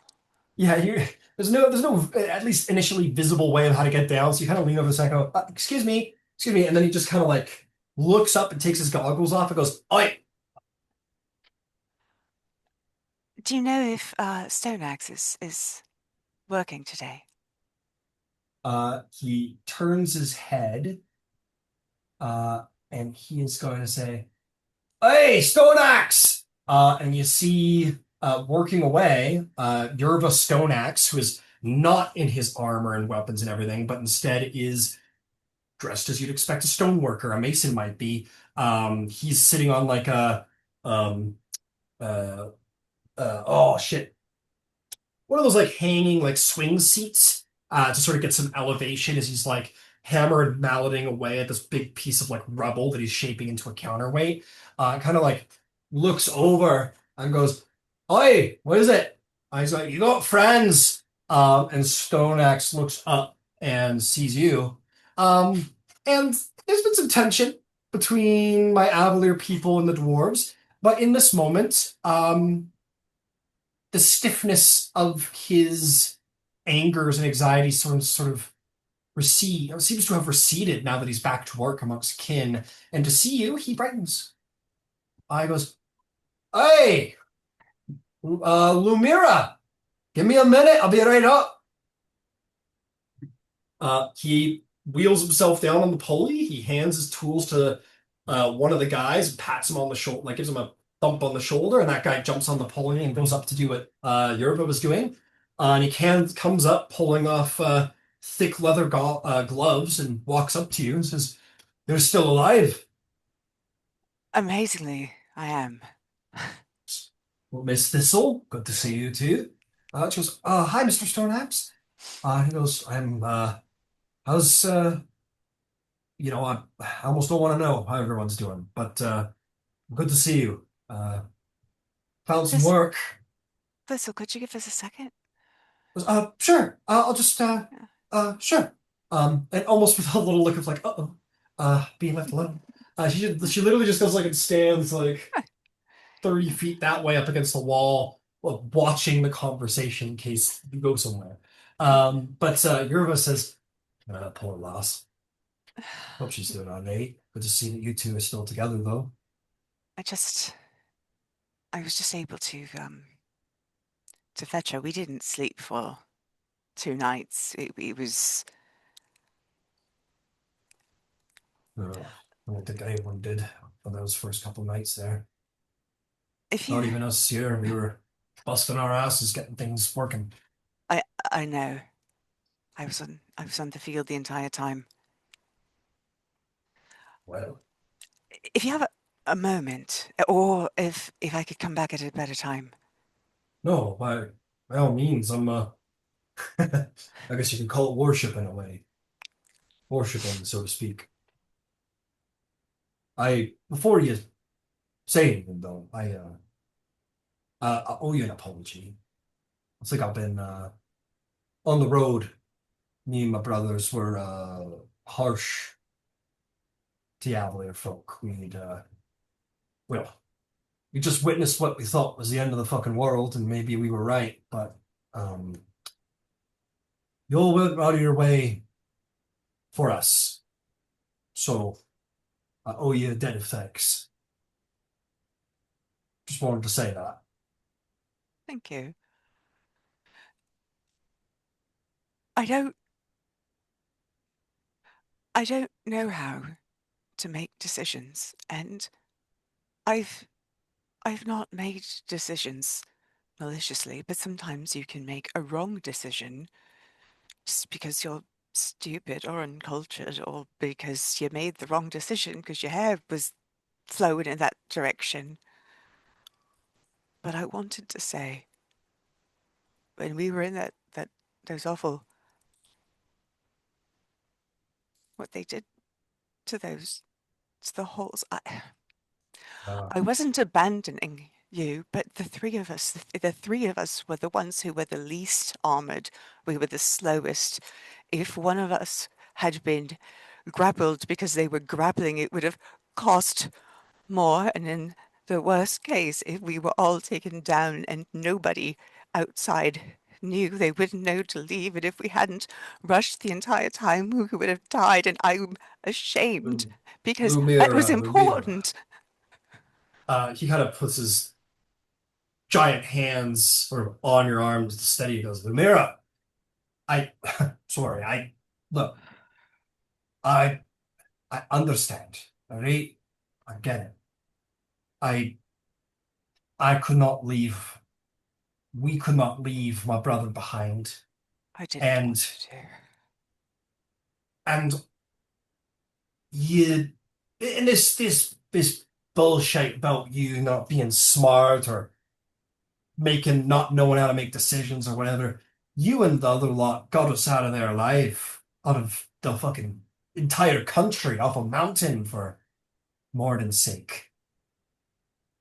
I don't hold nothing against you, nor the other lass, Leah, or any of you.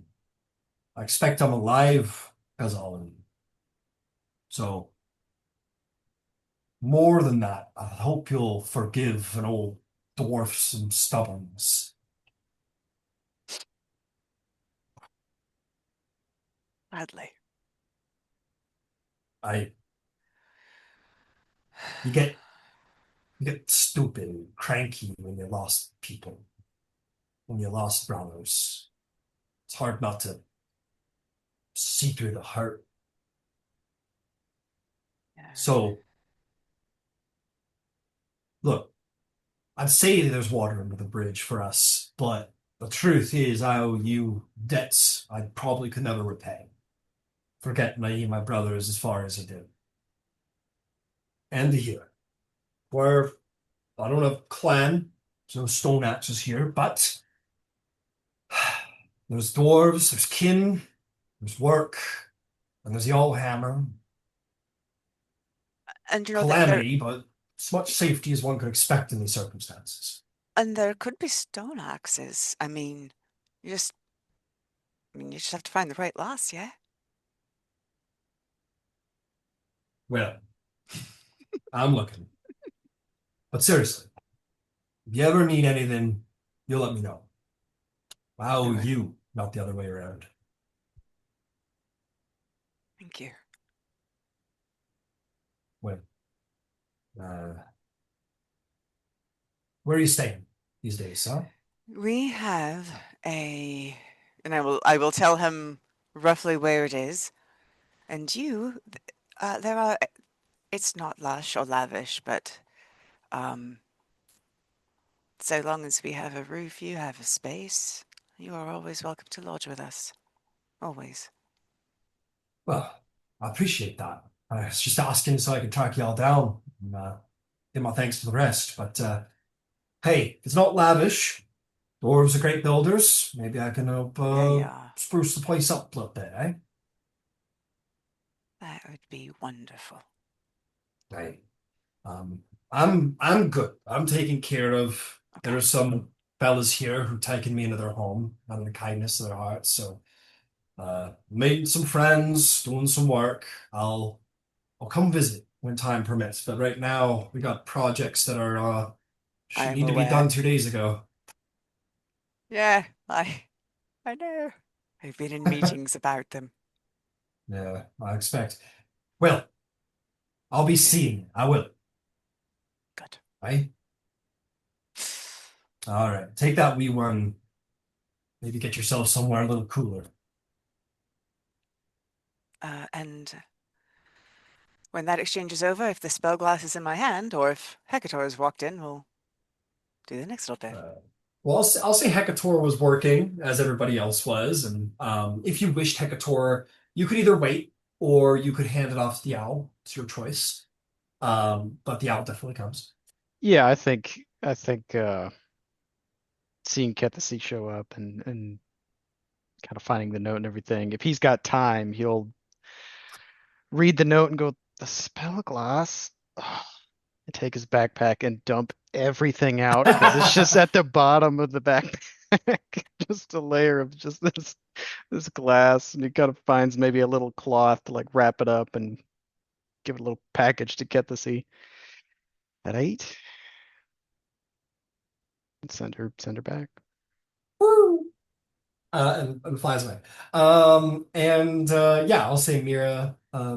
Um, uh, we're gonna bump into Stone Axe again. We'll just say for the sake of moving things along that, like on the way back to the Grand Arbiter, your owl arrives and drops the storm glass into your hand. So you can add that to your inventory if you wish, and have that for yeah next time you bump into him, which will be you know at some point. Okay. Mira, just to finish you off, um, you get back to the outpost, the command post, and uh, you return to the Grand Arbiter, presumably, and he turns to you and he says, "Well,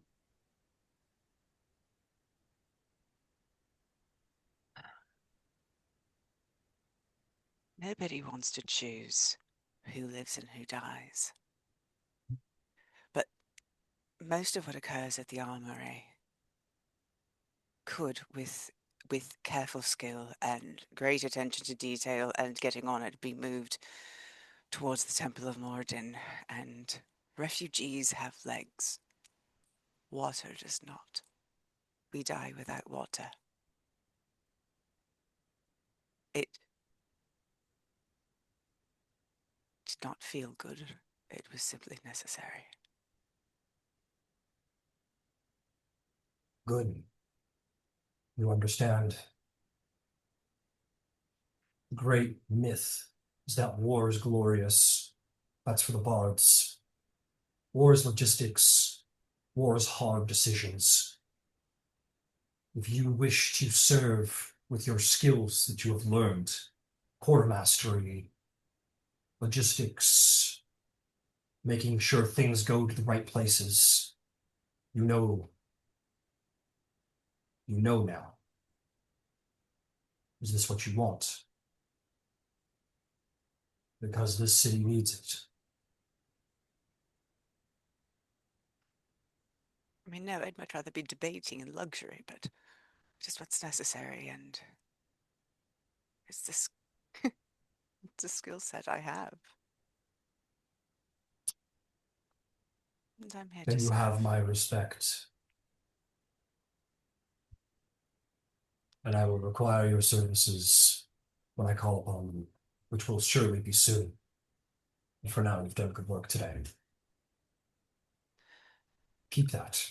As he gestures with the chin of his mask to your tower, he says, "Welcome to the first bastion." One more thing. I don't know that I should speak to the Dawnfather, to Voss, but to you. Um, all of our eyes are on what's out there. It's being very elaborately staged. The thing about devils, it seems like they tell a little bit of truth in with their lies, doesn't it? His performance was just a little bit true. Just like I think they don't have time. I think they are capturing our eyes. We know that at some point, somewhere, they've infiltrated the city. I personally lack the skills to find out where they are, but I do have the ability to disguise myself for about an hour at a time and the ability to speak languages with the spell. If we could infiltrate that space, find out where the nest of vipers are, we could cut out their major attack before they knew what was going on. And in the worst case scenario, I don't love this idea, but if we are caught, I could just blow myself up while I'm in there. Take the whole lot of them out. Make no mistake, you are right in that they have successfully infiltrated the city. For fiends have the power to speak in the mind, and words can do much. Perhaps they have those who can change their shape here. And from what you have already told us in your initial reports, there are some who have been here for years. Speak to me this again in the future, for it must be dealt with. There are those that we have at our disposal who can. For now, you have done well. Guard yourself with your wisdom, Lumira. You have my respect. Thank you, Hibera. And she will go and take Willow, and or Thistle, she's very big sister, mama Yeah. bear. All right, let's get you home, baby. All right, absolutely. He perhaps that's part of the reason why he's like, yeah, hit the showers.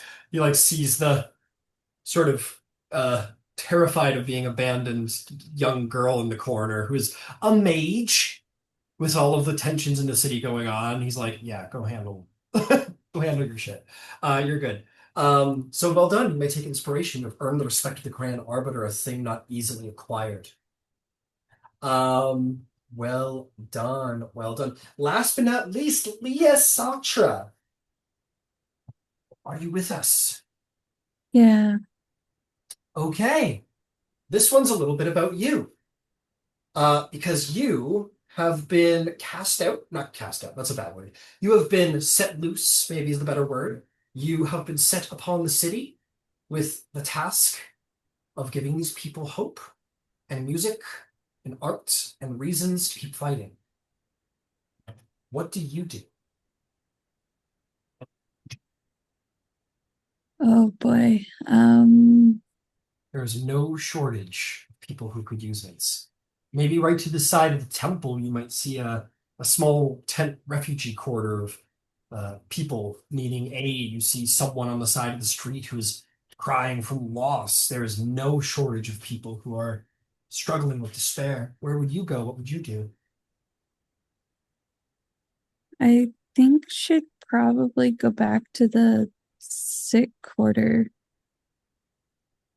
Okay. Um, and she'll start working again and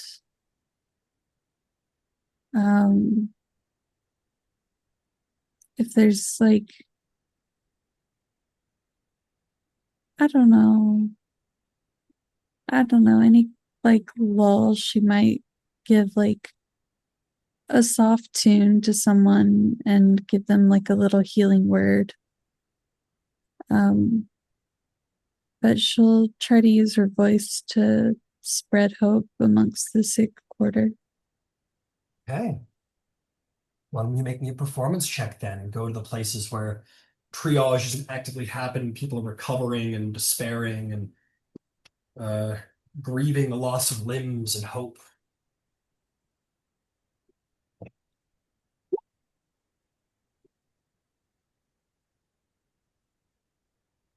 Um,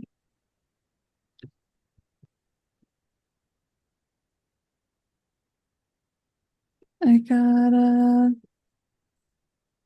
my god, sorry, there's a million handouts on top of it. A 14. 14. Um, 14. Very good. Yes. You maybe find like there's one of these like post-surgery, post-triage rooms where people are kind of brought into and they're not critical, and the room is filled with that like morose, deathly silence, quiet of people who are, you know, just like quietly crying over the loss of a foot or something. And you come in and you sing. You sing a tune to these people, um, which maybe for some brings greater tears, and for others, just quiet contemplation of the song and the words they've heard. Maybe a deeper, like a letting down of walls, the ability to accept their situation and grieve it.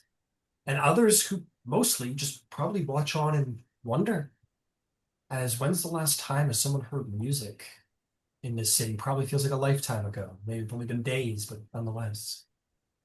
And you do well. You do well. But all is not done for you. As you begin to move on and you basically begin to spend the day soothing people with music and art and song and comfort of word, you are going to hear like a psst, psst, and look down one of the alleys to see a familiar, creepy little dwarf lady. Oh yeah. She kind of beckons you, like quietly trying to not be seen too much, and beckons you to come closer. Yeah, she'll head over. Uh, Master, I apologize for my attendance. I have been trying to stay alive in all of this. Well, I'm pleased to see that you've done so. Yes, yes, I come with a job. Yes, news. I've been told to tell you of uh, uh, agitators.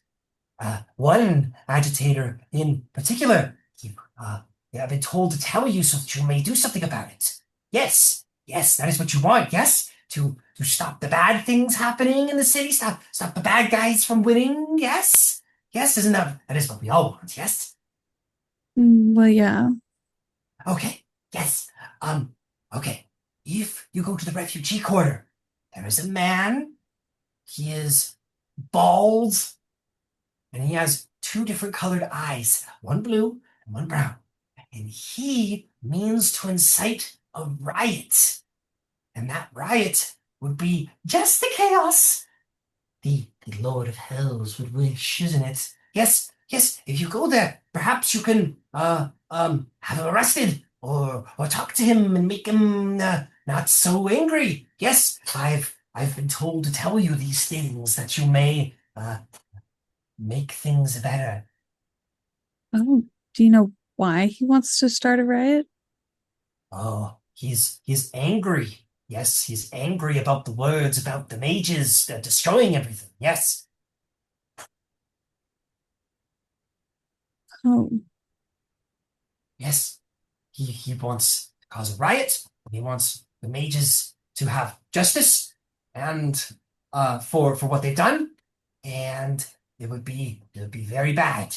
So maybe you can do something about it. If you wish, Master, only what you wish. Only what you wish. I was just told to tell you these things.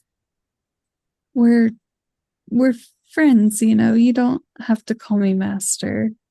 Oh, oh, of course. If that is uh uh what you no, no, I should, you must, yes, yes, I must respect the master. Oh my God. um, sure. Well, thank you. And how? Uh, no, that's helpful. Well, thank you. I'll see what I can do. Yes, yes. Good luck, good luck.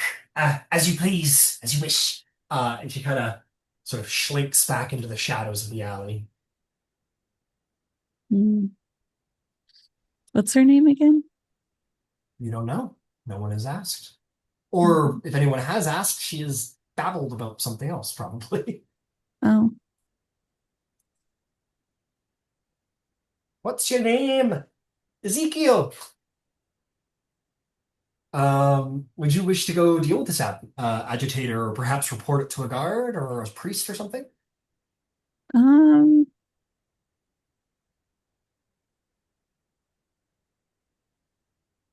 who? God, I want to get eyes on this person first and maybe try to reason with them. Sure, absolutely. You make your way to the refugee quarter, down in the outer district, a little ways away, and you find your way into this place that is like overpacked with people. Definitely has gotten quite slummy, and you spy around, maybe perception check. Okay.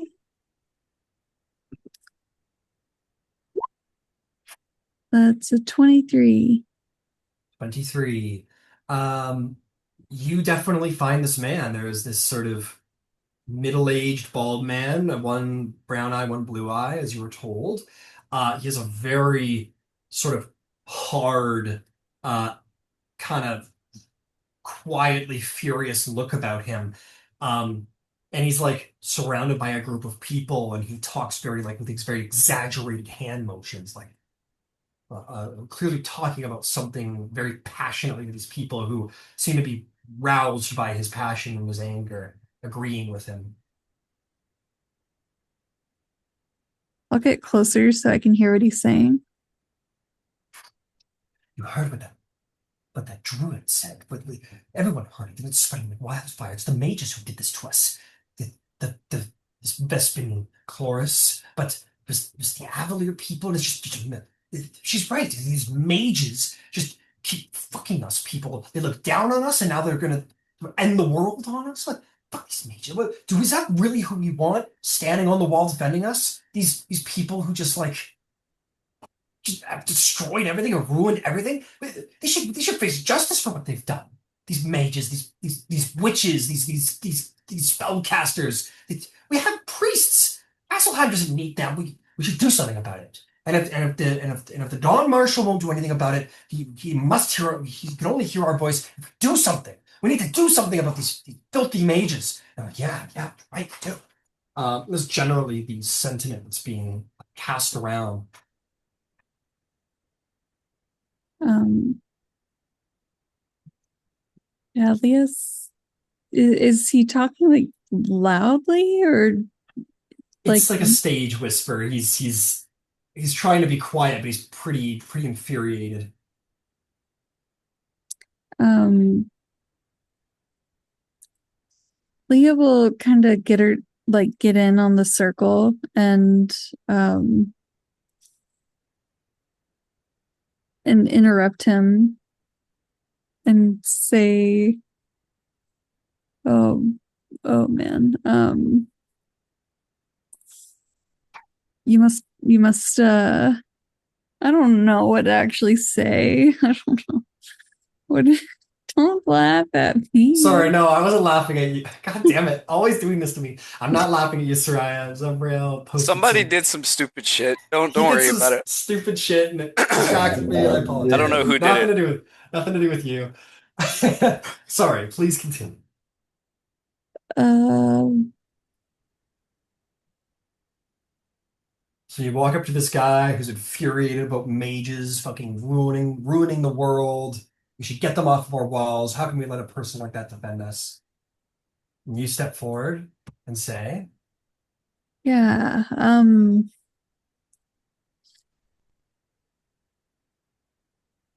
there's a time and a place for bringing the mages to justice, but look at the devils upon our walls. We must first defeat that enemy before we can look at the enemy within. um, it helps that you say enemy within. I'll be honest. For a moment there, I think there was gonna be like a basically a fuck you, but enemy within. I'm gonna have you roll me a persuasion check to see how well that sits in this moment. Can I use a lucky? Sure, yeah, you can use a lucky. I rolled really low on my last one, so Well, as a reminder, new lucky works as a advantage. yeah, I know. I haven't rolled yet. I meant Oh, my got it. Got it. my performance check. I rolled really low, and I don't want to look really low again. Yeah, that's fair.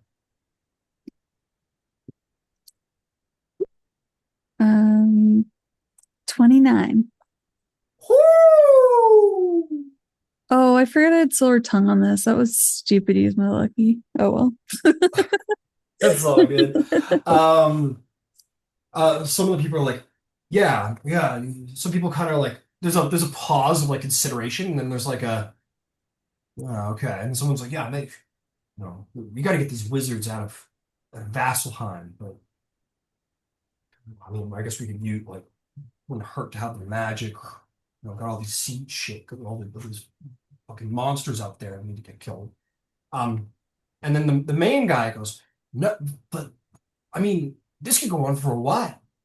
I mean, what happens in the middle when someone decides that one of these wizards decide that they have a solution, they know best. See, you heard her. She said herself, what if they decide that they know better than us and they do something and get us all killed?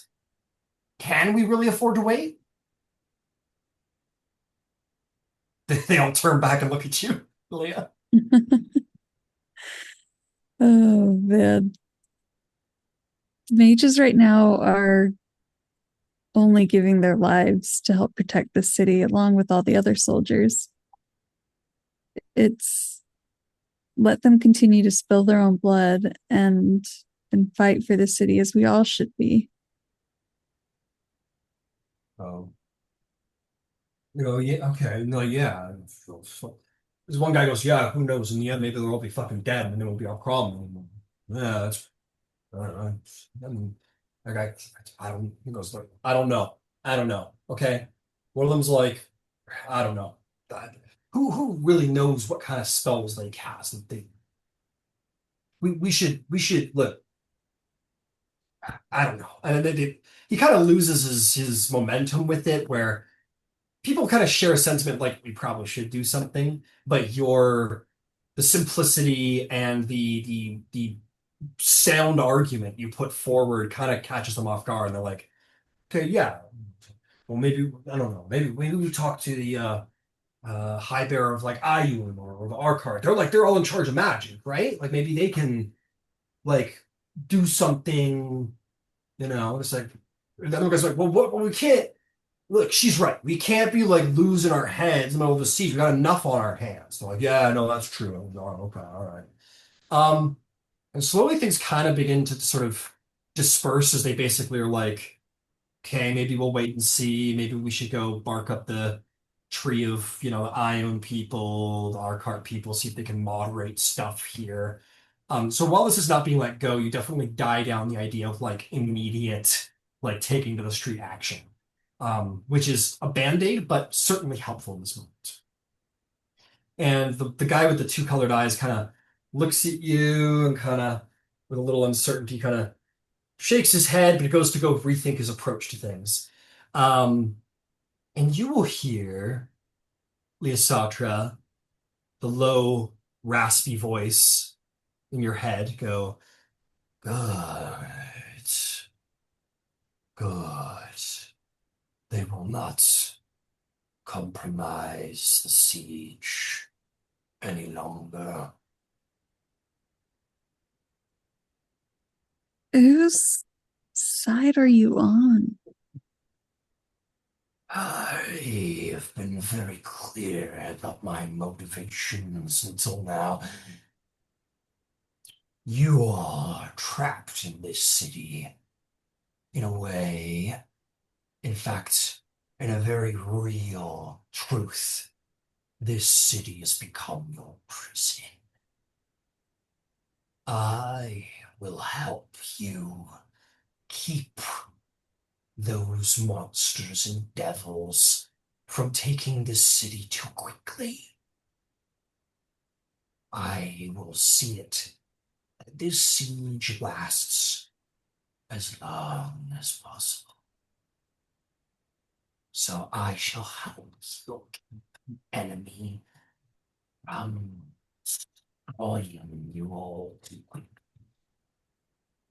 Let the noose tighten. Let the siege. Shh. I don't know who that is. Let the news tighten. Let the walls crowd in around. Let it last for as long as can be. So long as I have a voice here, this city will not fall. Not forever. Not forever.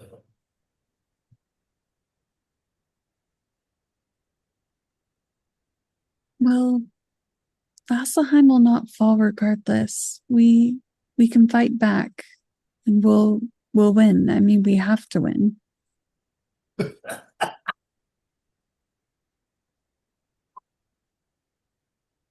Oh, Hope. What a cruel mistress she is. Good, good. Keep believing. It'll be delicious when the rug gets pulled out and the needles are pinned into bones. Well, there, Bones, my little bird. Keep chomping at the cage. Are doing well.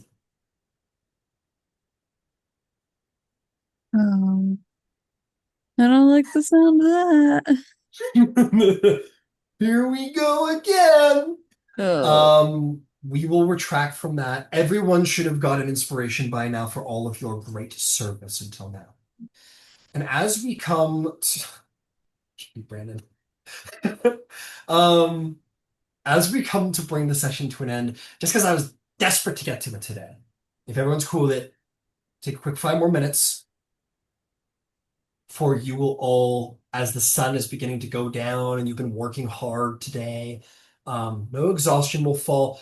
Mira, you do manage to get Thistle settled in back at the place. where strangely there's like two like tall, kind of strapping 15-year-old kids are just kind of there, like cleaning up the place and moving all the garbage out and loading in just like seemingly random supplies.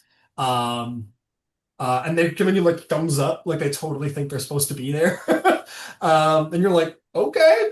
And you get kind of Thistle set up as comfortably as you can. The procession comes to an end. The wall gets patched. Ritual complete. Leah, you will get one last little message in your head as your songs have lightened the souls of some people here. You'll simply hear in the voice of Seraphine.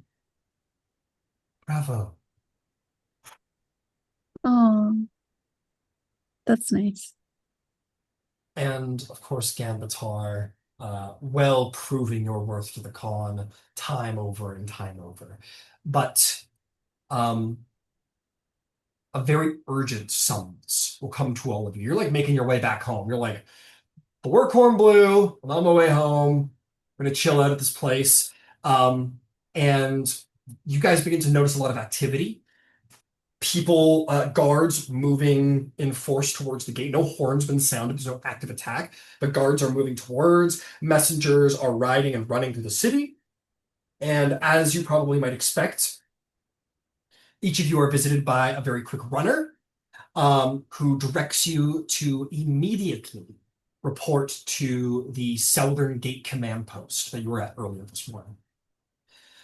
Um, the place has changed ever so slightly in that it is not only the Great Khan and the Dawn Marshal's banner anymore, there is another banner that now floats over the command post. Someone else of importance is here. The banner bears symbols of the Platinum Dragon. You expect if the banner is floating beside the others, this is surely the High Bearer of the Platinum Dragon. You found the building. You are directed to the roof. As you file through the third floor where the Great Khan usually is, he is not there, nor is Voss. Oh, lost it. The flow's gone. Hang on. Yasvarda. Thank you very much. Nor is Yasvarda. What is a little strange is that in the Khan's level, there are these like three roguish people in deep black cloaks that are wearing like almost like black plague masks, plague doctor masks, and are otherwise just draped in thick black robes, standing around the table, making everyone feel uncomfortable and kind of like looking over the map. They seem to be welcome there. The Tempest Vanguard is there, like pointing things up to them as they listen in eerie silence and stillness, and sort of pointing out stuff, kind of a little bewildered by them. And you make your way to the roof. Um, you are going to see a couple of folks on the roof. First and foremost, you're going to see, yeah, I've got it all mapped out here. You see the bannerman present. You're going to notice a familiar, very large, dark-furred wolf wandering around the people here. Towards immediately, you're going to see three people, one of which you know. First of which, oh, I'm not doing that. That's way too many people to get my identities. You guys see Severax the Black, who is there and turns and sees you all and goes, "Ah, heroes, all gathered in one place. It's honestly a little concerning, but it's good to see you all. Redmond!" Walks up to you, Redmond, and like, to your shoulder. He goes, "Oh shit!" Always forgetting that he hits a little hard. He goes, "How the hell are you? Another barbarian of the wing. How are things?" I'm doing okay. How are you? "Oh, I'm just ready to get my teeth into something. It's been too long since we've had a good scrap here in Vasselheim. I can tell. Let me introduce you all. I don't think you guys met these guys. One of them you have actually met. This is another person you kind of pulled out of the fire. One of these sort of like skilled hero-like figures who nearly got his ass fucking rolled over by some bad guys, but you guys showed up in the nick of time to pull him out of danger, and probably owes you his life. You are going to see this very tall, strong, dressed kind of a little bit like the Dawnfather, the Order of the Solar Gate, in that it's very that sort of almost samurai look, but there's definitely like the standard plate armor looks to it. Beautiful brass armor that is decorated with symbols of the Moonweaver. You're going to see this towering half-orc old warrior. This is Dusk Knight Crom, who turns and looks at you all. He goes, "No, I know them, Severax. I know them." Pats his chest with respect. Says, "I owe these people my life. I'm honored to meet you all again."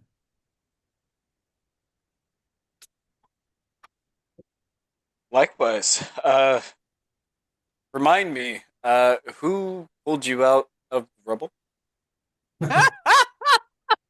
Well, at the time, it looked like about three of each of you got hit pretty hard in the head. So I'm gonna guess that you don't have doppelgangers all walking around the city. So I owe you all thanks. I was a little I, unconscious I at the would hope. time. Yeah. Yeah. Yeah. Well, I owe you great thanks and a life debt that I doubt I'll be able to fully repay. But, well, maybe I'll get to try it today. What's the occasion today? Seems like Ruiner forces are gathering towards the edge of the forest. It looks like they're prepping for an assault. Some of our scouts with the ooh, what are these guys called? Hang on, Thunder I heard guys. this name before. Uh, some scouts with the Verdant Oath detected um, a number of dire trolls amassing towards the edge of the forest. Massive, mutated troll monsters. So they haven't done anything yet, but they look like they're gearing up. So I guess that's why they called us. Hmm. Um, and as a note, you would be somewhat familiar just in rumor here. You guys haven't really interacted with them much, other than as archers on the wall. The Verdant Oath is essentially an order of ranger scouts, loyal to the Wild Mother, who do just that. They scout and they range. Uh, Pretty capable, and they basically represent the city's uh, archery skills. They are the ranged warriors of Vasselheim. But you haven't, well, we'll see if you run into any heroes down the line. But in this moment, Severax goes, "Oh, here's someone you guys haven't met for sure." And he's going to point to this dark cloaked woman.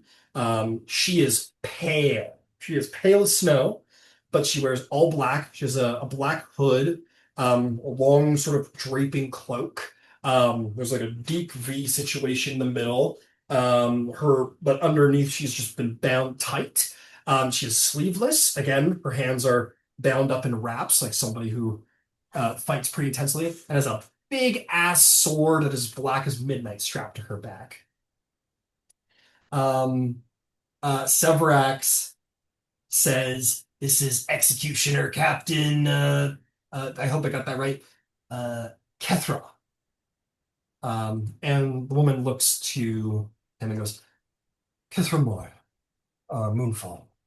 I'm Purvon Soul's right hand and commander of his executioners. It's good to meet you all. I've heard you've done a lot for the city these past couple of days." Tried our best. Well, you have my respect. We'll see who, well, we'll see how it gets out of this alive. Uh, Severax will say, "Well, I've been waiting for you to show up. I might want to talk to you." Directs the head over to the four head honchos. Very clearly, even from the back, you're going to recognize Yosvarda, Cosvarda, Pervon Sol, champion of the Raven Queen, and one person you have not met, who is perhaps the tallest person you have ever met. Sorry, Hecatorar, this guy's a little taller than you. Um, This guy is like Grog size. This guy's like 9.5 feet tall. He is wearing uh a white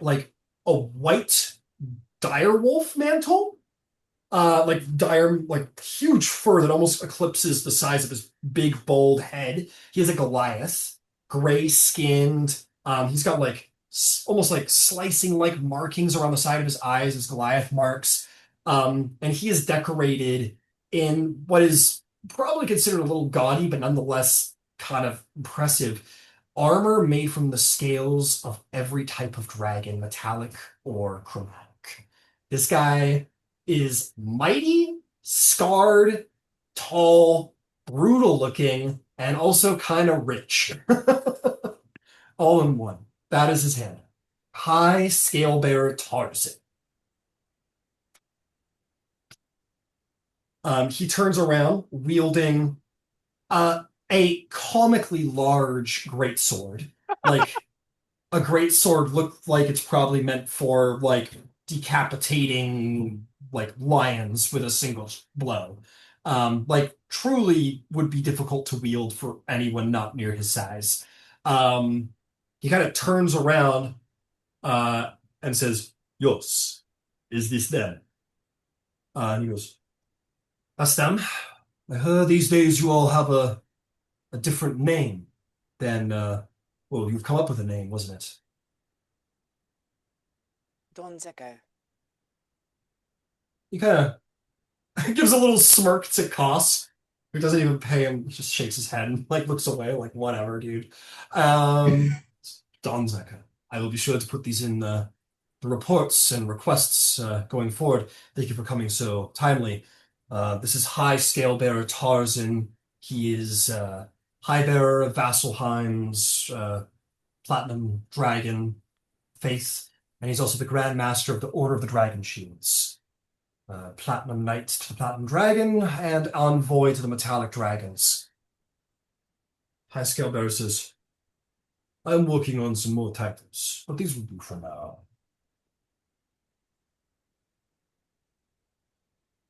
So, you ready for a fight? Yes. Aye. Zevriel, like when he sees the fucking decked out guy, the high bearer or the scale bearer, I guess. Yeah, Uh, both. dude, he's like that's like one of the single coolest fuckers that I've ever seen my entire life. I've been alive for like 4 weeks, so that might not be saying much, but He goes, you just said that all out loud.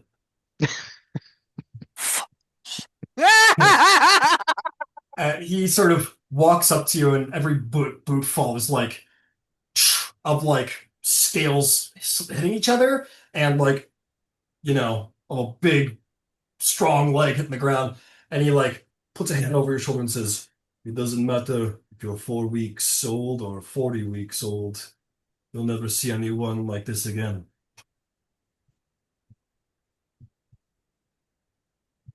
I mean, how can I argue with that?